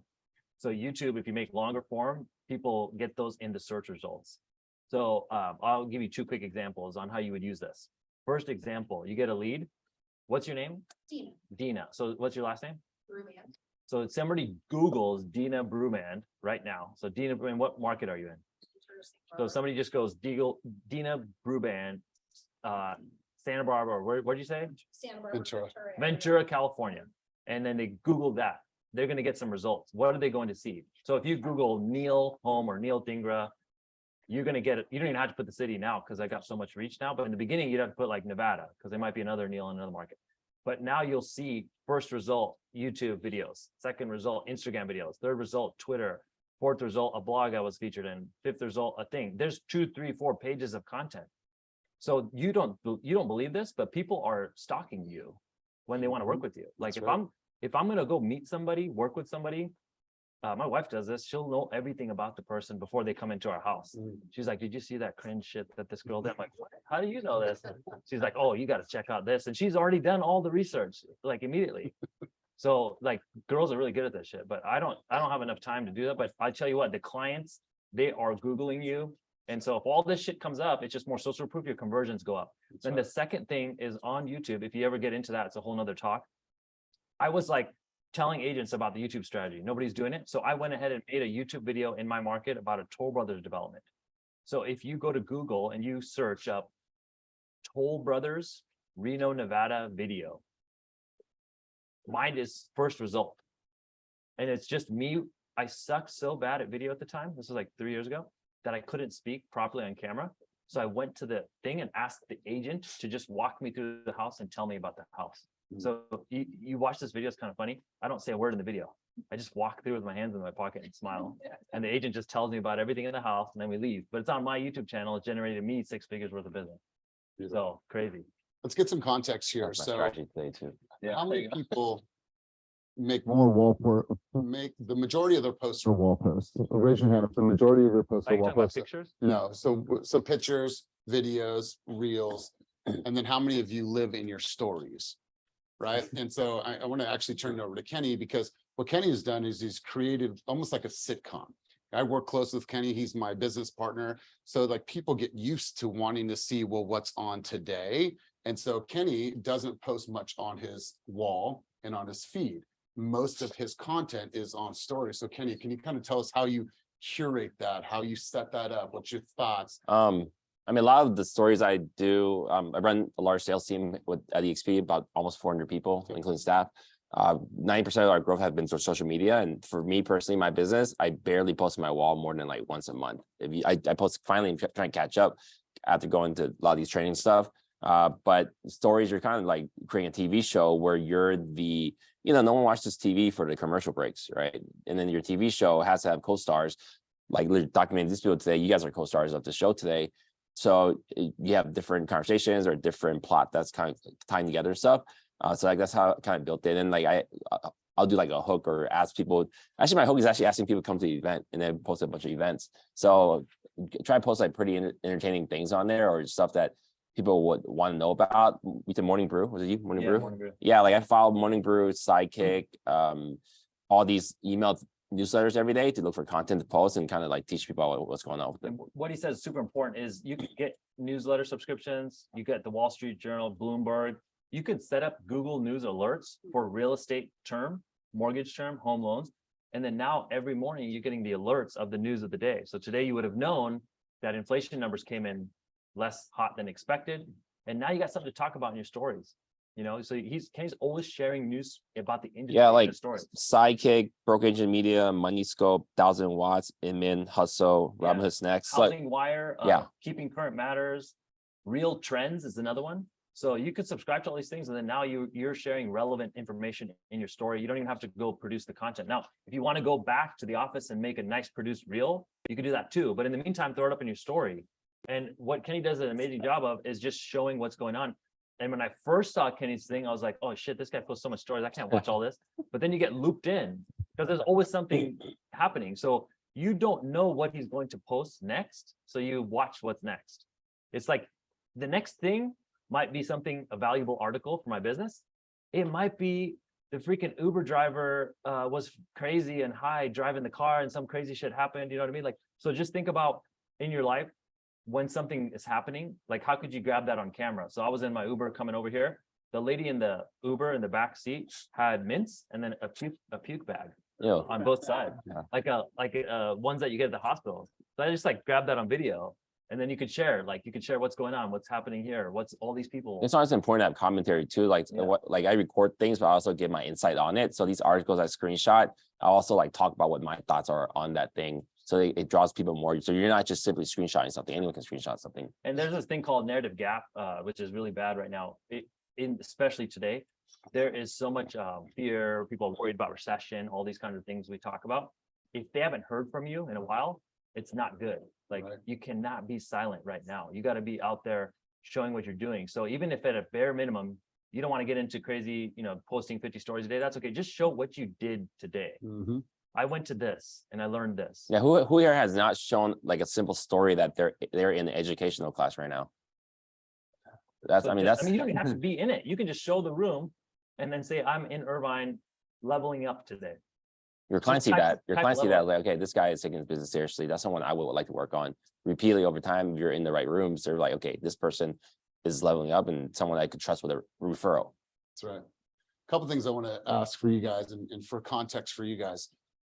How much in your stories and what you're posting in your reels are you sharing what your opinion is? I think sometimes we deviate from what our true opinion is about a matter, and then context versus content. You see a lot of people, and Kenny and I had a conversation about this a couple of weeks ago. So the content would be, okay, here's a housing market. There's X amount of less inventory in this market. Housing prices is down, and we've seen a 20% drop, right? Well, that's posted on your wall. That's the content. Well, what's the context behind that? What does that actually mean to me? Yeah. So instead of me just putting that there, like, cool, what does that actually mean to me as a realtor or a business professional? Let me share with you what this thing behind me means that I just shared. And so context versus content, and then opinions. I think you three all do a really good job at that. So you guys want to kind of talk to that, and we'll get back to the crowd in a Yeah, second. that you said great point is you can share the screenshot of the news article. The next story could be text on the screen, your opinion on it. You can put text. Kenny puts the text over the screen. If it's in the bottom, you can kind of make it so it's visually. Fill in the gaps. Yeah, you can fill it in, or you can do it on the next story, or you can turn it around on yourself and just say, guys, that chart I just showed may not mean anything, but here's what it means, guys. You see how it's rounded at the top? Inflation just turned down. So we've been ramping up and up and up. We finally just turned down. That's why the stock market just had its biggest day in X number. That's why interest rates moved down a little bit today. It's because inflation might be cooling off. Now you've given the context to what that chart means. Most agents will just share the chart. And you're like, what does this mean? Like, how does it affect me? So you can provide context on that. You can also provide context like, I'm here leveling up. I'm doing this. I'm doing this.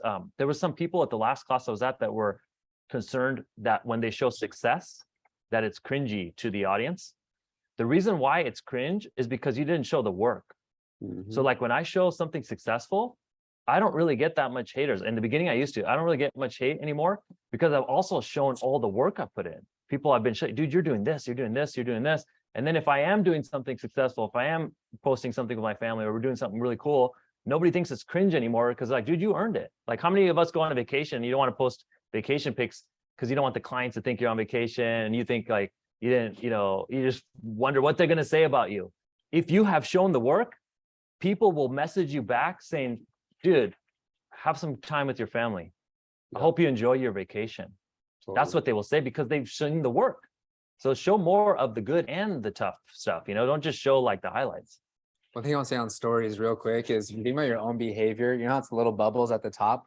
Like, does anyone here go through all the way to the very end, or you're probably just hitting those first like 4 or 5 bubbles? So when you reverse that, the people that are watching your stories are the ones that are systematically most interested in you and what you're about. They're basically the people furthest at the bottom of your funnel. And so I think sometimes talking about it in like a we kind of a way during your stories, like Kenny does that, Neel does that, like people almost feel like they're a part of the movement. Like Neel has like a certain song he does, like when he has desserts, like people started tagging him in with the same idea. So if you talk in a we format, then those are the people again that are your closest sort of community. In a way, an easy way to involve them. And when I say talk in a we format is like even just polls. Like sometimes for my next reel, I'll put like the 2 different options and I'll have people vote on which poll, which reel they want next. And that starts a ton of conversations. It also gives me insights on, things that they like or, want to hear from. So start, get engagement, do anything you can to get DMs going in those stories, even things like polls. Do you get any pushback, Kenny, on when you post like stuff that you like, maybe I shouldn't post that? Well, I also actually use that example, an example right now from last week. So my polls are more successful. It's not just a simple yes or no. I try to like have emojis. The example that just came to mind because we just said poll last week was, you guys know Frederick at Lungnis, $1 million listing, the tall guy in New York. Oh yeah. Yeah. So he actually released a new, he released a new drink. It's alcohol or something with mushrooms in it. And it says it gives you sex, fun, and sleep. So I posted out like, who wants to do shrooms with me? And then I did it. And actually, I was blew up. Yeah, and then the poll was 3 mushrooms, 3 sex, and water signs, and 3 whatever. And those weird little polls are the things that gets the most interest because secretly, it's like if you know, right? It's like some people don't even know what I'm talking about. And last week I mushrooms twice. I actually posted myself putting mushrooms on pizza, like magical mushrooms. But they're decriminalized in San Francisco. But like gives you an example, like for all listeners at home. So just give you like when the polls are funny, I was like, I don't know, like I always like see stuff about NAR or men versus women, nothing too controversial, but then you can maybe put the icon of a man, yes, raise, or woman, man, no. Like so like the way I try to use the polls as a fun way to extract an answer out of somebody. The yes or no's are like whatever. You gotta just think fire or sad or something. It makes it more Change interesting. up the answers. Like make it more fun to react. So it's like not yes or no. It's like, yes, I'm in, or nah, I'm good, bro. Like you make the answer that they Yeah. pick different than just yes or no, because you get more You're people to building a click on it. tribe too. How do they answer? Like, there's no right or wrong answer because you put your own opinion too. But the people who answer, they feel a little more tight with you because then they, Right. okay, I also think this way. Yeah. It's not even I think yes or no. It's like I also think about things like this way. Yeah, so- While on mushrooms. yeah. And Connor just said this, so he's like, Neil posts about dessert. So then basically anytime I'm at a place where there's good dessert, I have a song I use, and I say the dessert is contraband, right? And I've been doing this for like a year or two. And then what happens is now people tag me in their contraband posts, people show their desserts, Yeah. and you would think, well, what's the value of posting a freaking apple pie a la mode? Well, here's the value: is it opens the door for conversation. So now it's an open thread. Somebody says, "Where are you?" Fire emoji. That starts a DM. Now that's an open thread conversation with that individual. And you'd be surprised how many times that open thread that started over dessert or magic mushrooms or whatever it is, 2-3 weeks later, maybe a month later, they're asking you a question about business. They're like, Right. yo, I have a question about this, because now you're the comfortable person to ask. Like if I have a question about building a team, I'm like, yo, I could ask Kenny because we have an open conversation going. So it just makes it so much more relatable. And like the articles I talked about earlier, like I just like learning about finance and investments and tech, just fun stuff. So like another example too, recently 3 people came up to me last month to ask me about bed sheets. So I'll tell you why. I was in Orlando. I kind of I woke up. I was drinking all day, so I woke up and missed the ESPCon Gallup ball thing, and I was like, so I just went on a rant about bed sheets because then I spent all these hours learning about bed sheets, about percale and linen and silk and all this and bamboo. So I just went like minutes on like posting about it. I was like, this is why I should buy this. And literally 8 people hit me up that same night. It's like, hey, I want to buy these bed sheets. And I ran into some people in the last couple of weeks doing conferences. Yo, I bought the same bed sheets you talked about. That has a lot of rapport with someone. These people I never met, right? But, hey, I bought bed sheets because you, so I impacted their life. But it's something as simple as that. So you do repeatedly, you eat or you drink or eat certain foods. And if you're the guy that relates with someone that likes apple pie and mushrooms and bed sheets, like, oh, me too. I like 2 of the 3. So we have a connection there. So we got into this recently, and I post about our journey and our story. And if you want to follow the journey of a soon-to-be billion-dollar company, follow me on Instagram. I just learned that from Neel. Yeah. So she said, I saw your video and I laughed, and that was one of the reasons why I wanted to join you. I was like, oh, cool. Which one? She's like, the one where you told the story where you're an FBI agent and you went to your friend's house when you were 19 and everyone was on LSD and you came in and they thought you were real undercover. I was like, that's the video that you connected to? She's like, yeah, I laughed so hard. And I felt like that's the type of person I want to align with. And literally my friends scattered. They thought I was an undercover. I was dressed as an FBI agent. I didn't know they were all on LSD, but I told that story and somebody connected with it because it was real. And she's like, that's why I wanted to join you, because you would tell a story like that and you made me laugh. And there's so many people like you, like me, like Kenny, like Connor, but they're just scared to put it out on on stories. Like, just get that shit. If you can just post it up. Like, there's so many people in the room. I have a kind of relationship with you guys through your stories. That's how people stay in contact. That's why some of the connections you have on social are actually deeper than in real life, because they're actually following along with what's going on. They know what we did today. They know what we're doing tomorrow. They're happy for you when you win. They have, if something bad happened and you shared it, they're like they're sending help for you. That's right. It actually brings me to my next comment. Andrew knows my son from social media. He knows Silas. And if you've ever seen any of my videos, you'll see him. He's like, oh my God, Silas is here. So I met Silas yesterday. And it was really cool.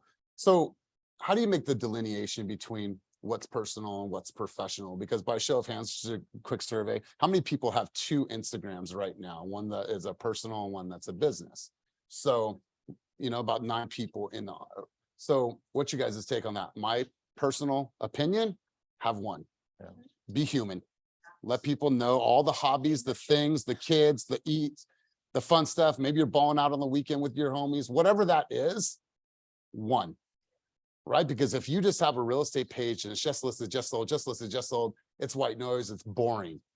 But you're not boring. Your family's not boring. Your hobbies are not boring. So I want to kind of have a conversation around that. And like, yeah, I think I've seen people do it. And in fact, our last company, at that time, it made sense. They're telling you to make 2 accounts, but people don't want to work with you as a realtor. They want to work with you as a person. The byproduct of what you do is real estate services. And like, realtors are so weird. Like, you think about like people.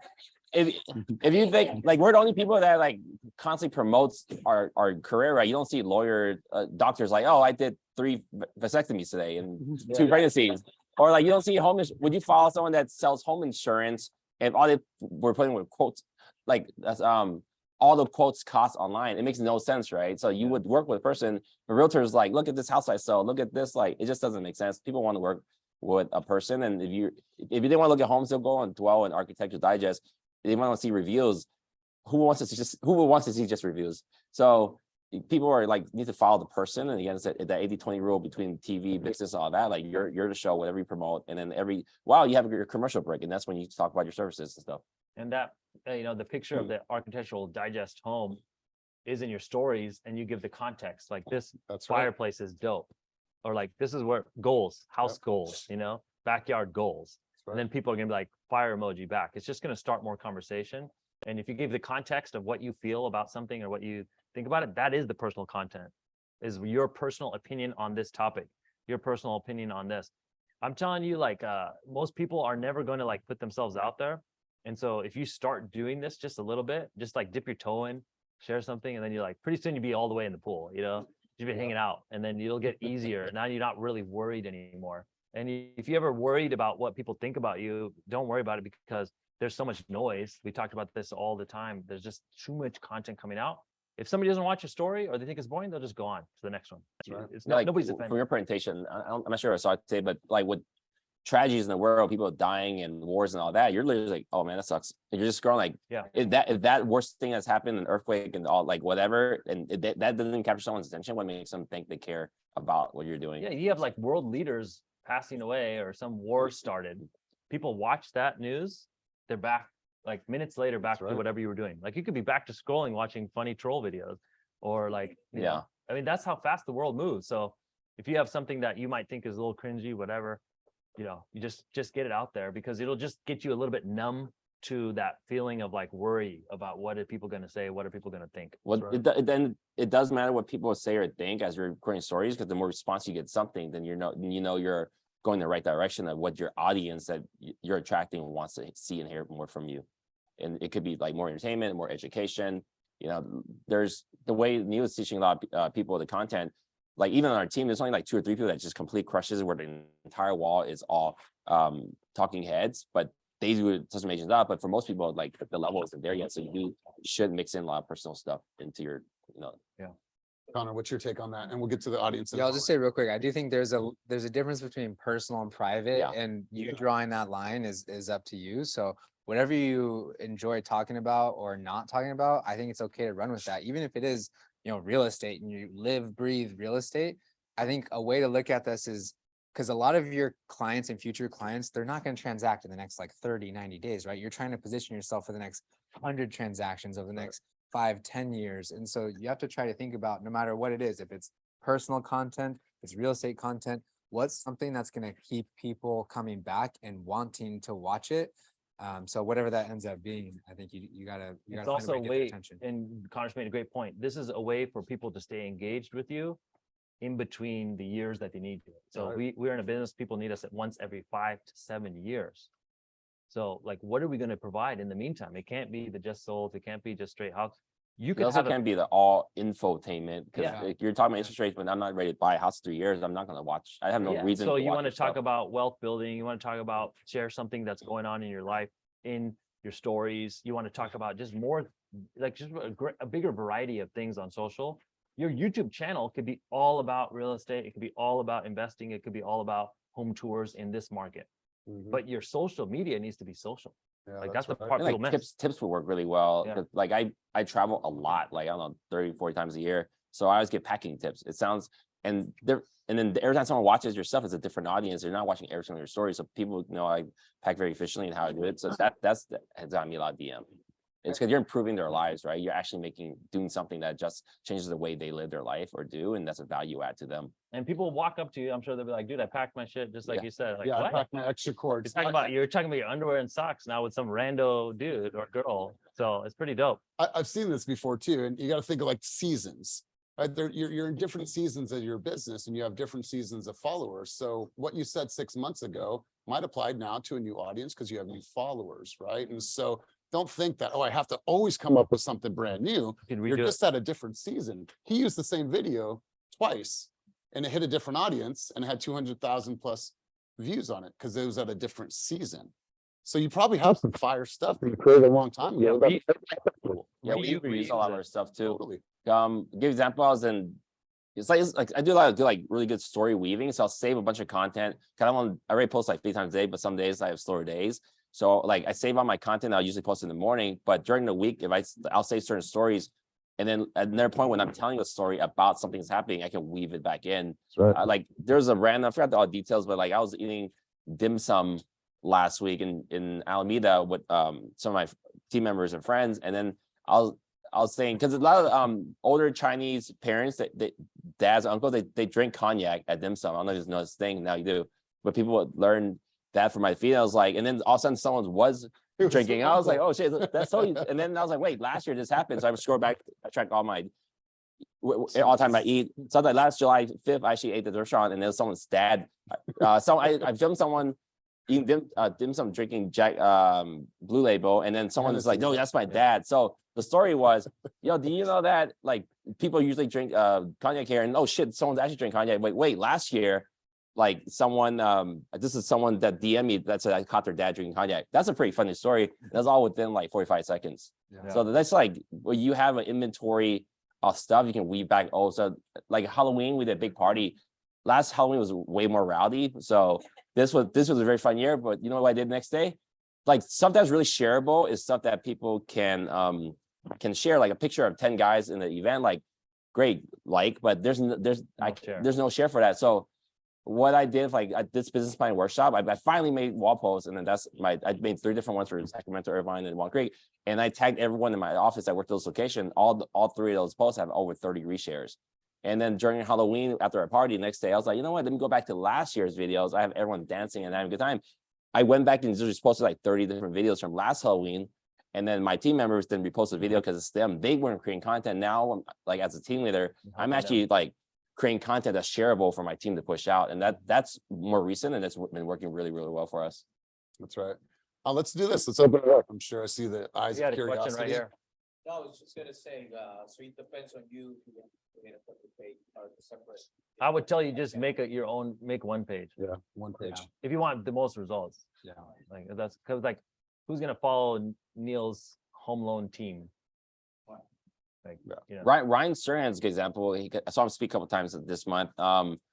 It actually goes back to where like the article stuff. If you look at it right now, Ryan Serhan just in last week started doing, he's a multi-billion-dollar sales agent, 10 years on TV, right? I can't be like Ryan Serhan. You know what he's doing now? He's actually just screenshotting news articles, and he's just talking right in front of him with good lighting.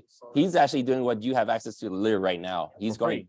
yeah, for free. Yeah. Yeah, So- there was a cruise line video for of it. sale for 10 Oh, and Peter billion, copied it on our team. and he had it behind him. He said, Most "What?" expensive listing in the Yeah, world. $10 billion, and he just did a video on it.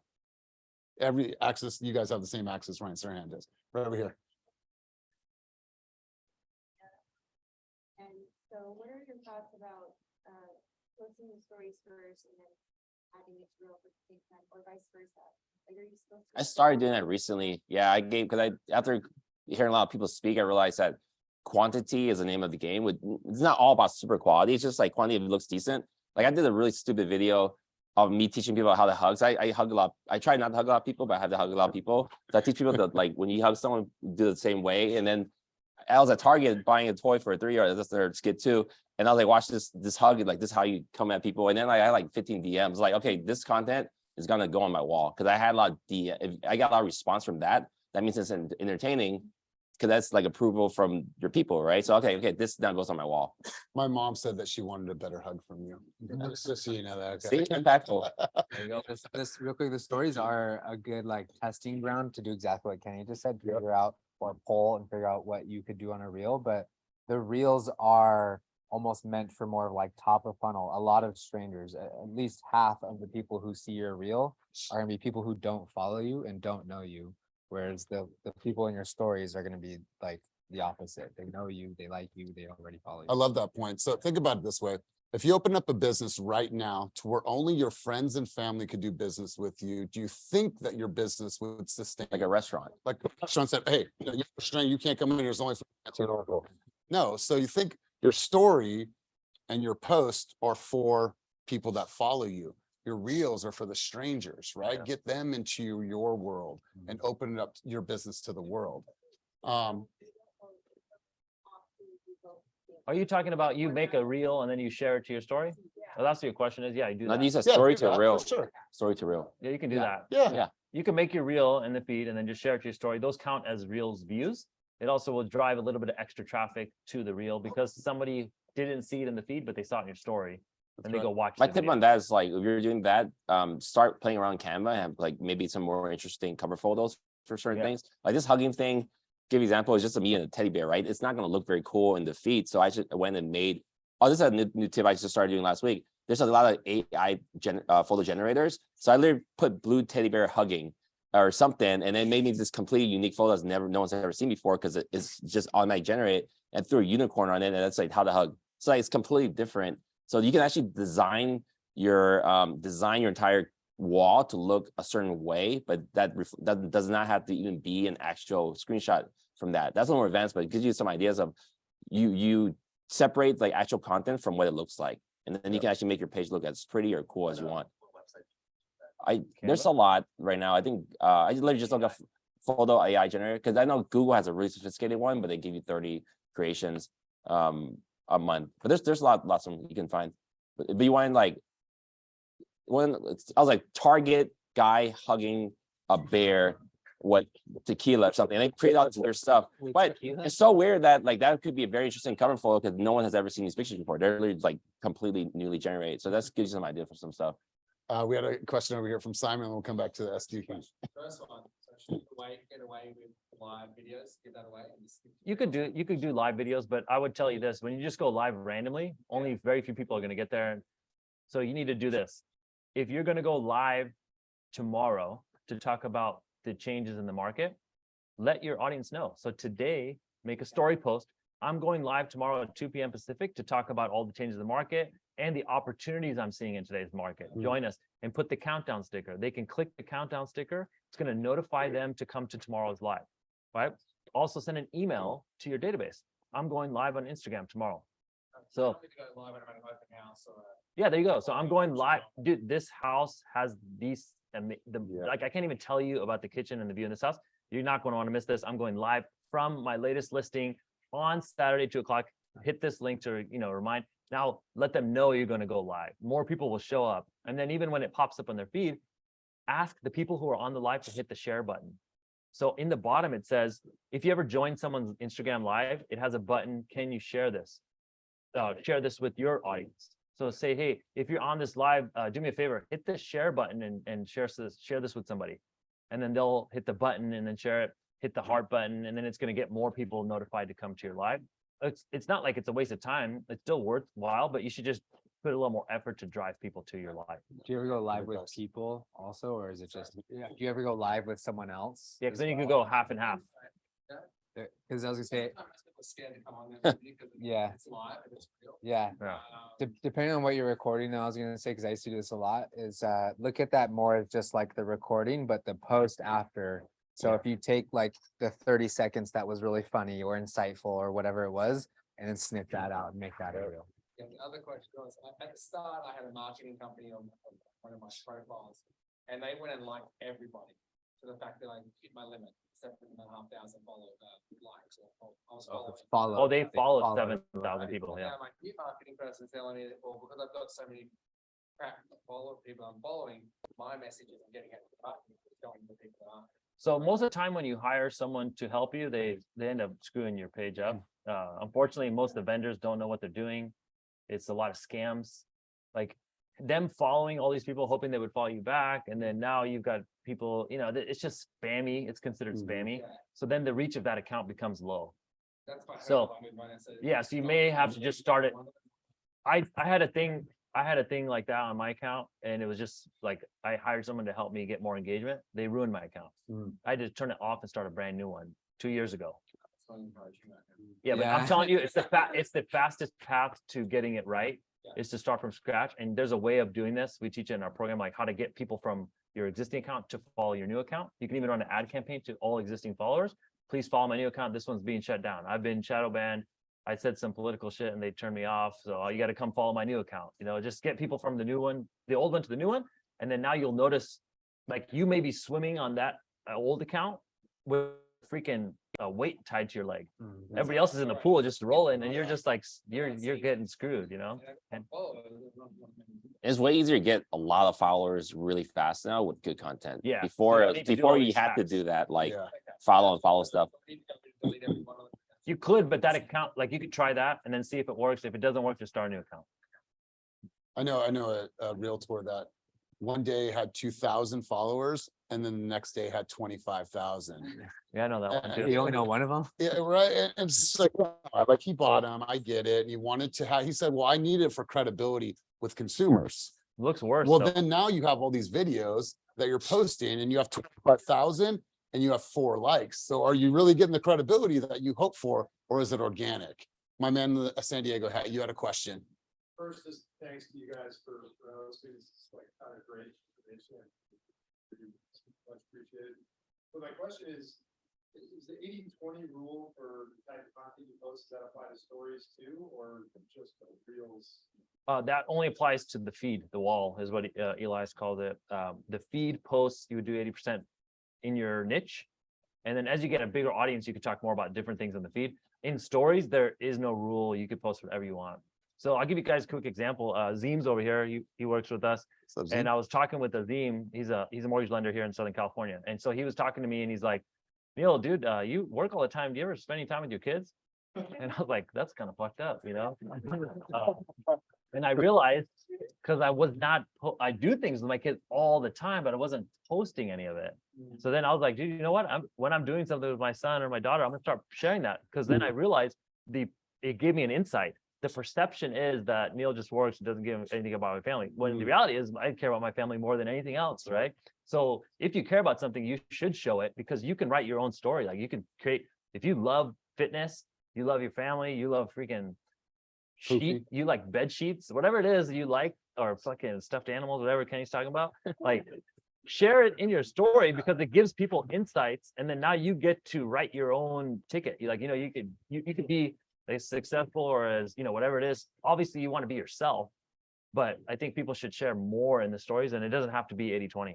Yeah, I think that's really broad, like general rule that worked more specifically years ago. Personal stories, you're not posting multiple times a day. Yeah. You're posting it once a week. Because if I think about like what I do, I'm a recruiter for my team. Me posting an article about Redfin, the layoffs, and iBuying, is that my hook? Because I'm trying to train agents to want to rely on me for business, or is that infotainment? It's actually like it's a lot of blur in between now. Before it was a very clear, just a picture of your family or your food, and then you post a listing. Now it's like, here I'm in front of the listing with my family, or hey, we're touring today. I'm having lunch first with my family going here. So it's all very lifestyle, I think. And that's why you have lifestyle shoots, right? With certain companies and style. And I think if you think about it too hard and it's like, and you're trying to perfect it, like just, it's the life, it's my son, it's my fiance, it's my team, it's our growth, it's everything that we want to do. It's hopefully some inspirational stuff. It's some tactics, it's some funny. It's my friends thought I was a cop. Like, if I spend too much time thinking about it, then it's never going to come out the way that I want it. And you'll get a lot of, it's not organic. You'll get a lot of messages from people. They will tell you that whatever you shared helped them with something. So you get a lot of messages from people just not related to business. They're just like, dude, thanks for sharing all this stuff. Really inspired by what you're doing.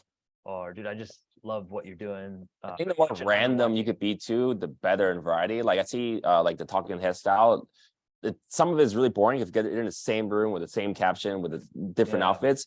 So like changing the background up a bit, like walking outside, maybe. Yeah.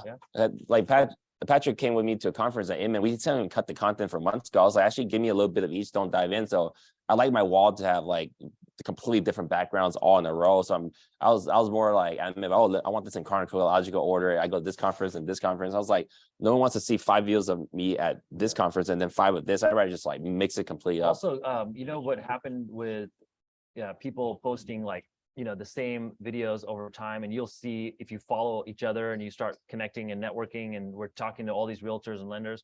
So then the algorithm thinks that we love nothing more than realtor and lender content. So now every time up my feed, I get like all the same old shit.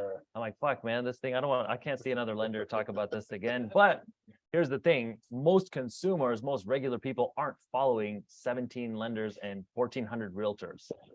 Like, that's not the normal thing. We're Yeah. in the industry, so we're seeing a lot more of it, so we might get tired of it. Average consumer isn't seeing as much, but you still want to be mindful. It's a great point Kenny made. If you can change it up, especially if you're in a rut, you start posting these and you have like a couple of weeks where like, dude, I'm not getting much engagement, like barely any responses. Change it up. Go shoot outside instead of inside. Go do something new. Try a new look. Like, it might be just that people got tired of the stale look that you're Yeah, and then we hear from our team all the time because we really push content. It's like, man, this talking head style, like what you're training is like, it's really annoying. So I see it's like, no, if you look at our team, we have like 360 plus agents. Only like less than 5 people are like consistently posting that multiple times a week. So that's less than like 2% of our entire agent population on our team, and we're really strong in social media that is doing that style. But because if you guys follow Neel or Conor, that's probably all you think you see agents do, but no, that's actually a very, very small percentage of people. I don't do. Now I'm trying to actually get into some of this stuff to mix up my stuff. Or you can even chop up these talks. Yeah, Totally. We had a. Yeah, I just had a question, maybe question. one from each of you guys. Could you share maybe any topics or areas of focus right now that are bringing you more feedback from the outside world? What industry are you in? Mortgage. Okay. mortgage lending. I would tell you, here's what the media isn't telling you about the real estate market. Here's what big banks don't want you to know. Here's what a real estate agent will never tell you. Like, these are great hooks because you're like, oh shit, here are 3 things that the industry won't tell you about real estate in a recession. And then now you get into like, you're curious, like I can even tell, like you're curious, like what are you going to say next? Like, people come forward a little bit and they want to know. That's a good insight to now you can start new videos. And what Conor says, putting probably 80-90% of the effort into the hook, then we can figure out what to do next. So we're getting them to watch it, so that way we can retain them and continue going. Something like more broad than like the 2-1 buy down video. Yeah, we talked about this in the beginning of the class, you may have missed it, but 2-1 buy down video is here's a tool that will save you hundreds of dollars on your mortgage if you buy a home in today's market. It's called the 2-1 buy down. So you start with the benefit first. So like Neel said, here's what realtors want to tell you. I try to be the guy. It's actually the realtor that will tell you things that the other realtors aren't telling you yet. It's trust though. Yeah. Like, I always post stuff about like I don't know. I use a lot of fear tactics. Like, get people actually, get them more emotionally involved. Like, hey, here's the layoffs. Did you know that over 6,000 workers tech workers got fired? But that's, and then I always get really optimistic, positive advice or information. I learned and I typed that the other day, like there's actually 6 million tech workers. So we lost 1% of the population. So it's not that bad. Or we talk about the market is going to continue to fall a little bit more, but economists says Q2, Q3 will pick back up. So I actually like talking about things in the future that are like more uplifting, because while everyone is talking about low interest rate and now 2-1 buy downs are a very common topic, like I really try to jump ahead and talk about something that no one else is talking about yet. But also my audience are agents, less so consumers. So I try to plant these seeds on what these agents should think about talking soon.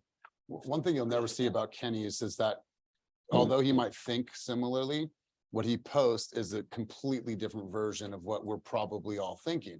Because you could probably go on a lot of realtors pages and sometimes it's the same thing. It's the same thing. It's the same thing. You come to him and that's that unicorn, right? I always think of Kenny as like Walt Disney, right? Has these crazy ideas of grandeur, but you got to be able to take some risk and be able to do it in your own voice to where you stand out in a sea of sameness. And I think out There's loud a lot tons of too. there's tons of 2-1 buy down videos right now, but is the one that has a great hook in the beginning going to get your attention? If you follow the tattoo realtor, I think it's called Tattoo. The dude has tattoos all over his face. Some of the best marketing I've ever seen in the game. His hooks are completely like, risky in his world, but his business is blown up because he dares to do it a little bit differently than what everyone else is doing it. And so Conor, your take on this as well, bro. Same thing. Yeah, sometimes just flipping something on its head. So like the way that they were talking about with these hooks, like you almost want to take the opposite. Like, anyone here heard an agent recently use the phrase like date the rate, marry the house? So like there's an agent who, when I say flipped it on its head, he went, instead of just going that route and like, saying the same message to buyers, said like, if you're a real estate pro saying date the rate, marry the house, here's why you're an asshole. And then went into the opposite view of it. So sometimes you might have to figure out how to like be creative with that, but like that's a great. flip it on its head. Why don't we try That feels really that thing about like how Wait. don't talk about that has now been the new talk Yeah, about that yeah, video. exactly. Like trying You should, you should go the tell opposite people direction. about why you shouldn't buy a house.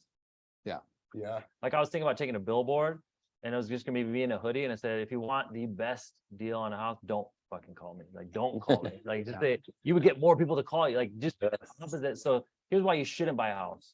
And then by giving the things that the reasons why you shouldn't buy a house if you're not sure you're gonna be in the area for this many years.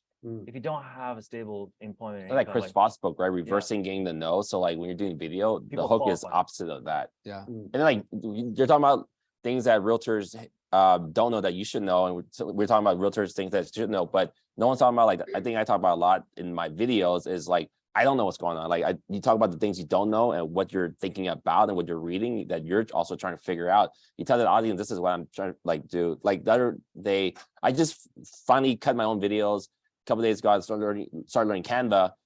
I put an edible on there. I got a lot of responses too.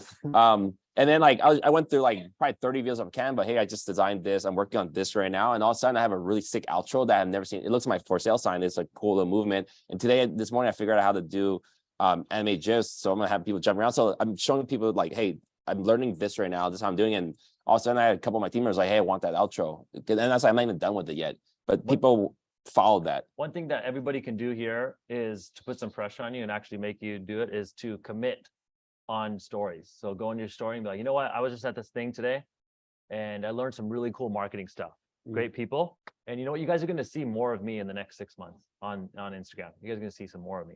Now, when you like go to sleep and you didn't post that, you're like, fuck, I told everybody. Yeah, you made a public declaration. I'm telling you, it works. That's right. So what I do this is now I do this at the highest level.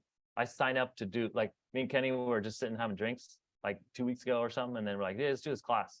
He fucking sends me the calendar invite. We don't know where we're doing it, what we're going to Yeah, do, we where it's like going to be. we should do a class together. It's on the calendar though, and we must right. tap it. And what happened? We had a great class. Well, that's all Conor at an event. Like, yo, me and Neel, I don't even know what we're doing. I just know we're gonna do something down here. I don't know what day. Like, you want to do it too? It's like shit. Okay, it's like okay, let's.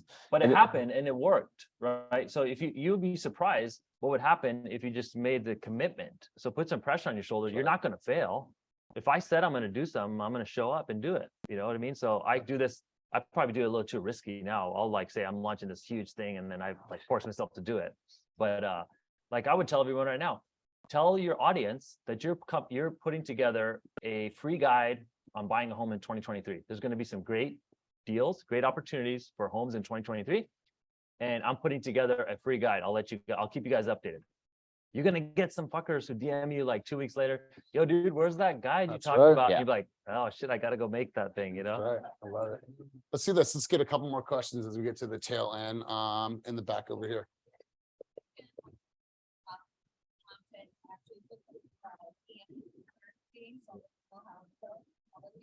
But I heard if you're doing a reel, don't do hashtags in, so you do it in the comments section. Yeah. Do you have any thoughts? So hashtags. What is the secret sauce? So there's no real hacks for this.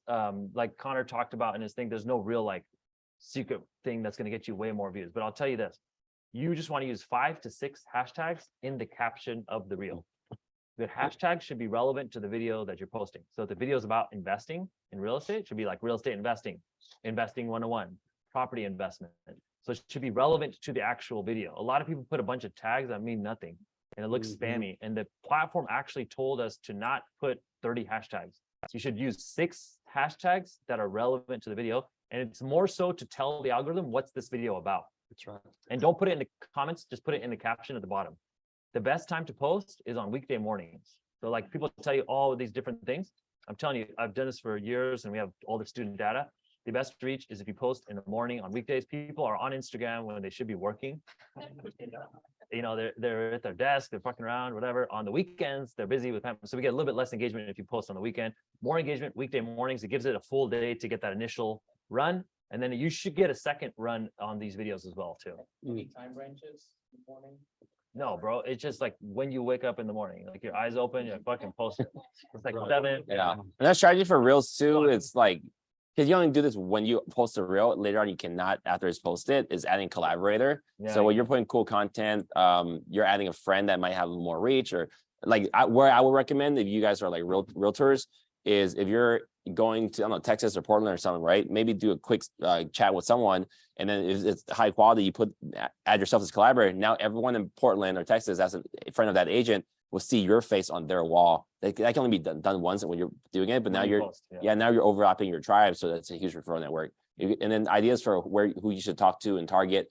If you guys go to Redfin and look at most major metro cities like Los Angeles or Sacramento or San Francisco, New York, you can actually see the outbound traffic. So in Sacramento, the number one inbound market, I think, was like Los Angeles or something. So then you should or Chicago. So you should make friends with those markets that you very likely get business One in. thing you'll see all of us do up here is we'll share each other's content. We'll tag each other all the time.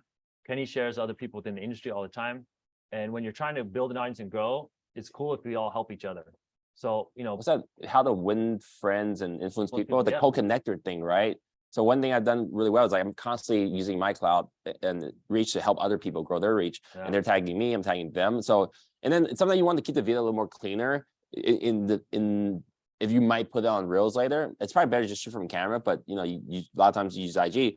It's so you can actually post a video first, the story goes up, and then you can backtrack. I literally found this a couple months ago. Then you can backtrack and add mention. So you can actually tag up to 20 people without their names on there. So it gives it a little cleaner look. Because sometimes it could be annoying just seeing all tags. What you can do if you want to tag people in the picture is you list out the tags and then just drag it out of the view of the video. That works. So then it's just the video. You don't have to see all the tags. Now, sometimes if you're shouting somebody out, you want to leave the one tag there because then now the viewer can go to that person's page. So you can tag them publicly or you can tag them kind of silently behind the scenes. But sharing other people's content is the best way for you to grow because now people are going to share your content. It also shows that you're a good member of the community. That's right. You're helping and you care about other people. So I would encourage everyone to help. Tip doesn't work like I was saying earlier. No one wants to see 10 guys in Vegas Club or something, right? That's not shareable, but it's shareable in the stories because they just press a button and share it and it goes away. It's not really so. It's not a feed post. It's not a feed post. Yeah, you're not looking at feedback. It's just more like growing your network. So that works really, really well at conferences when you're meeting other people. You're taking pictures. There's a war ceremony. Now they share it to their story. Now you introduce yourself to those people. How many of you guys have business cards on you today? I stopped bringing business cards on. You can. I don't use business cards. So what I do is I just text people. The blank got a stuff. digital thing, the tap. If it says, hey, you have a business card? Let me know I have Instagram. Literally, like that's instead of Would you? I would just text people my Instagram. Yep. So this may not work with like cold clients you met at Starbucks because you're not going to, maybe they don't want you to text them yet. Then you hand them the card. So I understand you still need a card sometimes. But if I meet anybody here, I'm like, let's DM, let's text, let's send each other contact, let's follow each other. And then now we're getting the digital handshake. Yeah, honestly, I would not. I mean, in this day and age, and after you're hearing all this, I really bring business cards. I probably wouldn't work with someone that just hands me business cards because you hand me a card, I might input you in my thing, but I don't see your videos. I don't remember you from that event. Like, and then for my team members, if I'm looking to recruit my team, I'm not going to work with someone that doesn't have an Instagram or doesn't want to have one. And as a lender or whatever vendor it is, like, it's also like, we just wouldn't vibe, right? Because this is the world we live in now. If you work differently, I just won't remember you enough to give you business. Also, there's no way you're ever going to build more rapport with me, meeting me once half a year ago, hand me a card. We might have one drink than me watching your stories once a week or something. That's right. Let's get a couple more questions and then we'll get some closing words. Any other questions from anybody? My man? Think about creating different accounts. I know you said that you keep it in one account. What do you think about creating different accounts based on different interests? So let's say you're really good at golf, right? Take one account that's just about golf. You could, but like for most people here, we're not even managing one account. Yeah. So like, how are we going to manage 6 accounts about golf? Let's even say you have the capacity to do that. Oh, yeah. I don't think that would be wise. I think it's actually it's the combination of these random things that make up one person that makes them the most interesting. If you're someone that's just real estate content, it's less interesting than if you're like really into golf, really into some sort of other extreme thing. And feelings and facts. That's a really great way of capturing different people. I think you'd want to do that within the one message. So just real quick on an example of golf, like have something that's funny in there but also maybe give some quick stat on like, swinging the golf club at 200 miles an hour. Like, so you want to mix in stuff like that within the one topic or the one message. So The people who peeling don't back like from- golf will just go past it, and then you might like swimming, and then your swimmers might like that. And the whole point, you're building an audience. Your audience is not one exact type of person, right? Your audience, ideally, people who work with you have a lot of variety of interests, and the more interest you show, the more people you get to your Let's get into to your a few more. intent. Let's go to one more over here and then we'll go to these two. I think what he was getting to is like, if you're gonna create a niche page, that's different. What you guys are talking about is building a personal brand within the field that you're. Yeah. trying to Become a influencer or an expert on, right? So like if you have niche pages, that's probably something. completely That's a separate. totally different talk. Yeah. Yeah. This is like. Yeah. Individual personal brand as a finance or realtor or. Who here follows just a golf page? Is it a person behind it, or is it tips or strategy? It's funny. Yeah. Okay. All right. One thing I wanted to share really quick to Kenny's point about no business card. So I'm at this bar. Remember the Aria After Dark? Yeah. So me and Kenny, I didn't know he was going to be there. I was just at this event. Bang and then Bang. Bang Let's go. Bang was the name of the club. And I went in there. Everyone was just literally like drunk. The club, like these Asians were partying hard, bro. Like they were going wild. That And lot so built up tension. I come up there, Sam's over there. He's like, you got to meet this guy. You got to meet this guy. So then I'm talking to this guy, and then I run up to this guy. His name's Tom Truong. I don't remember this. I wasn't like blacked out, but I had a few drinks. This guy was like blacked out. Well, this dude turns out, how many people does Tom Truong have in his downline? Or I think over like 1,300, 1,200. so when has one of the biggest downlines, this guy's a freaking crushing it, super rich, super successful. So I get his number, his cell number, and I text him my Instagram. I said, Tom, this is Neel. I put Instagram.com/Neel Home. Send it to him. Didn't think anything of it, forgot totally about it. He gets sobered up on Monday. This is Friday night. This is Thursday night. Fucker, it took him 4 days to respond.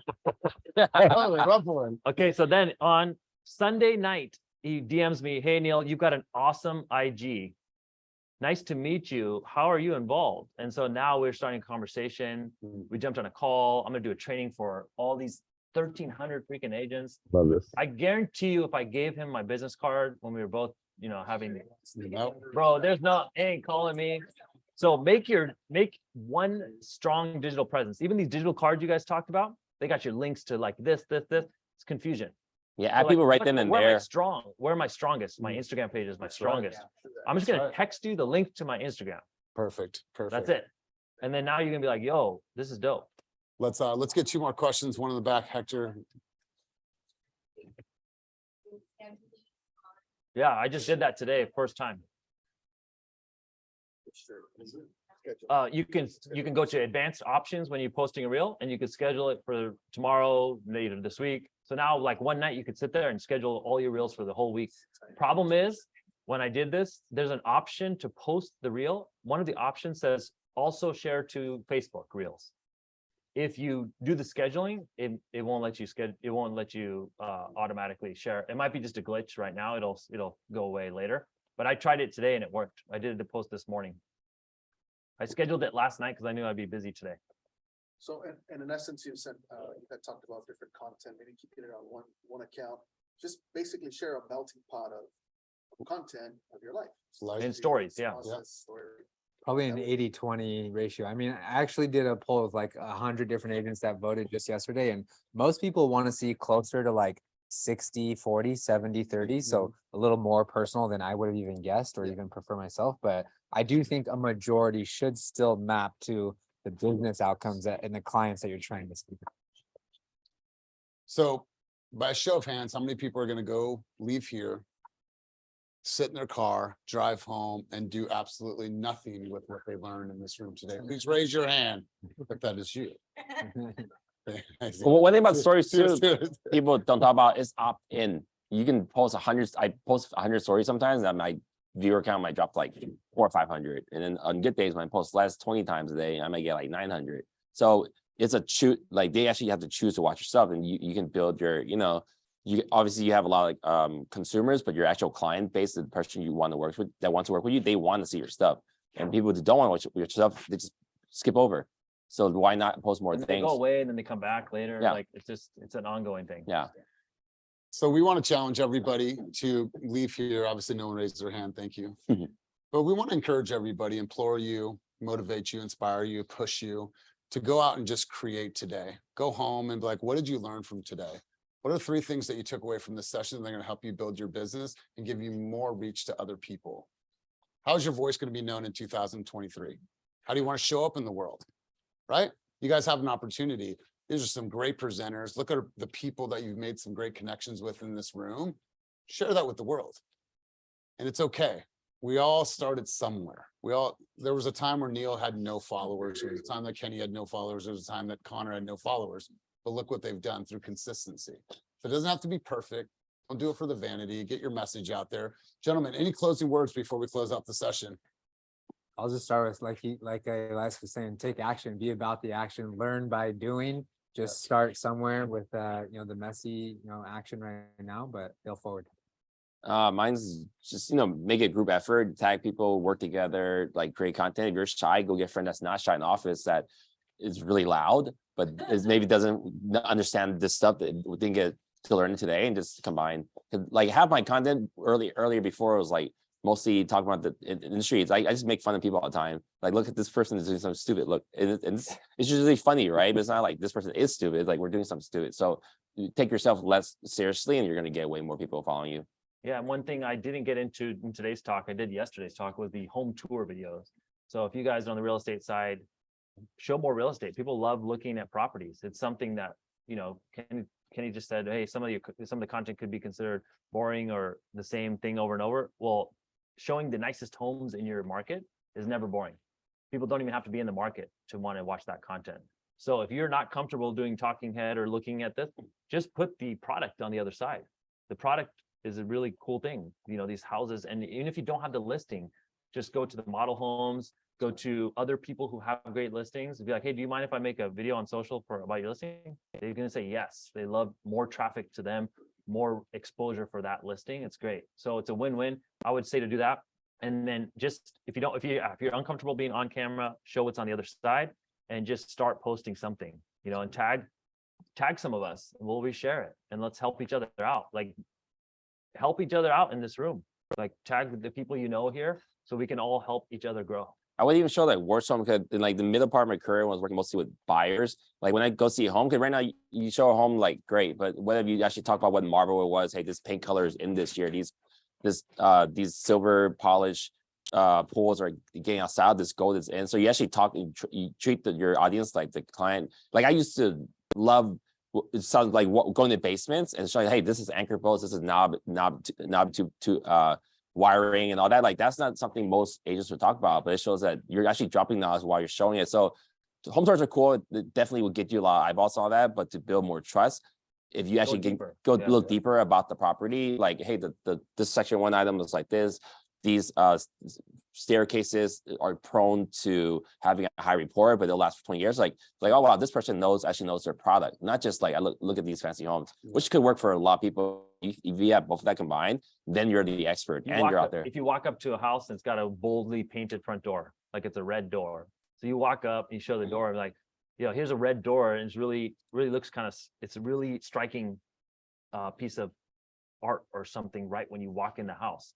So studies show that when the front door was painted a bold color like red or even black, that this results in a higher price for the home, because it's freshly painted and it's just like kind of. You can grab a screenshot, look at the article, grab a screenshot, cut that part out, and then layer it on top of the red door. Yeah. Now you curb appeal. Yeah. And it resulted in it. There's some Consumer Report study that says it resulted in $10,000 more. Sure. If you put smart detectors, the freaking Nest thermostats, smart locks, now you can market the home as a smart home, and it generates tens of thousands of dollars more because millennials pay more for smart homes. This is data that people aren't going to share.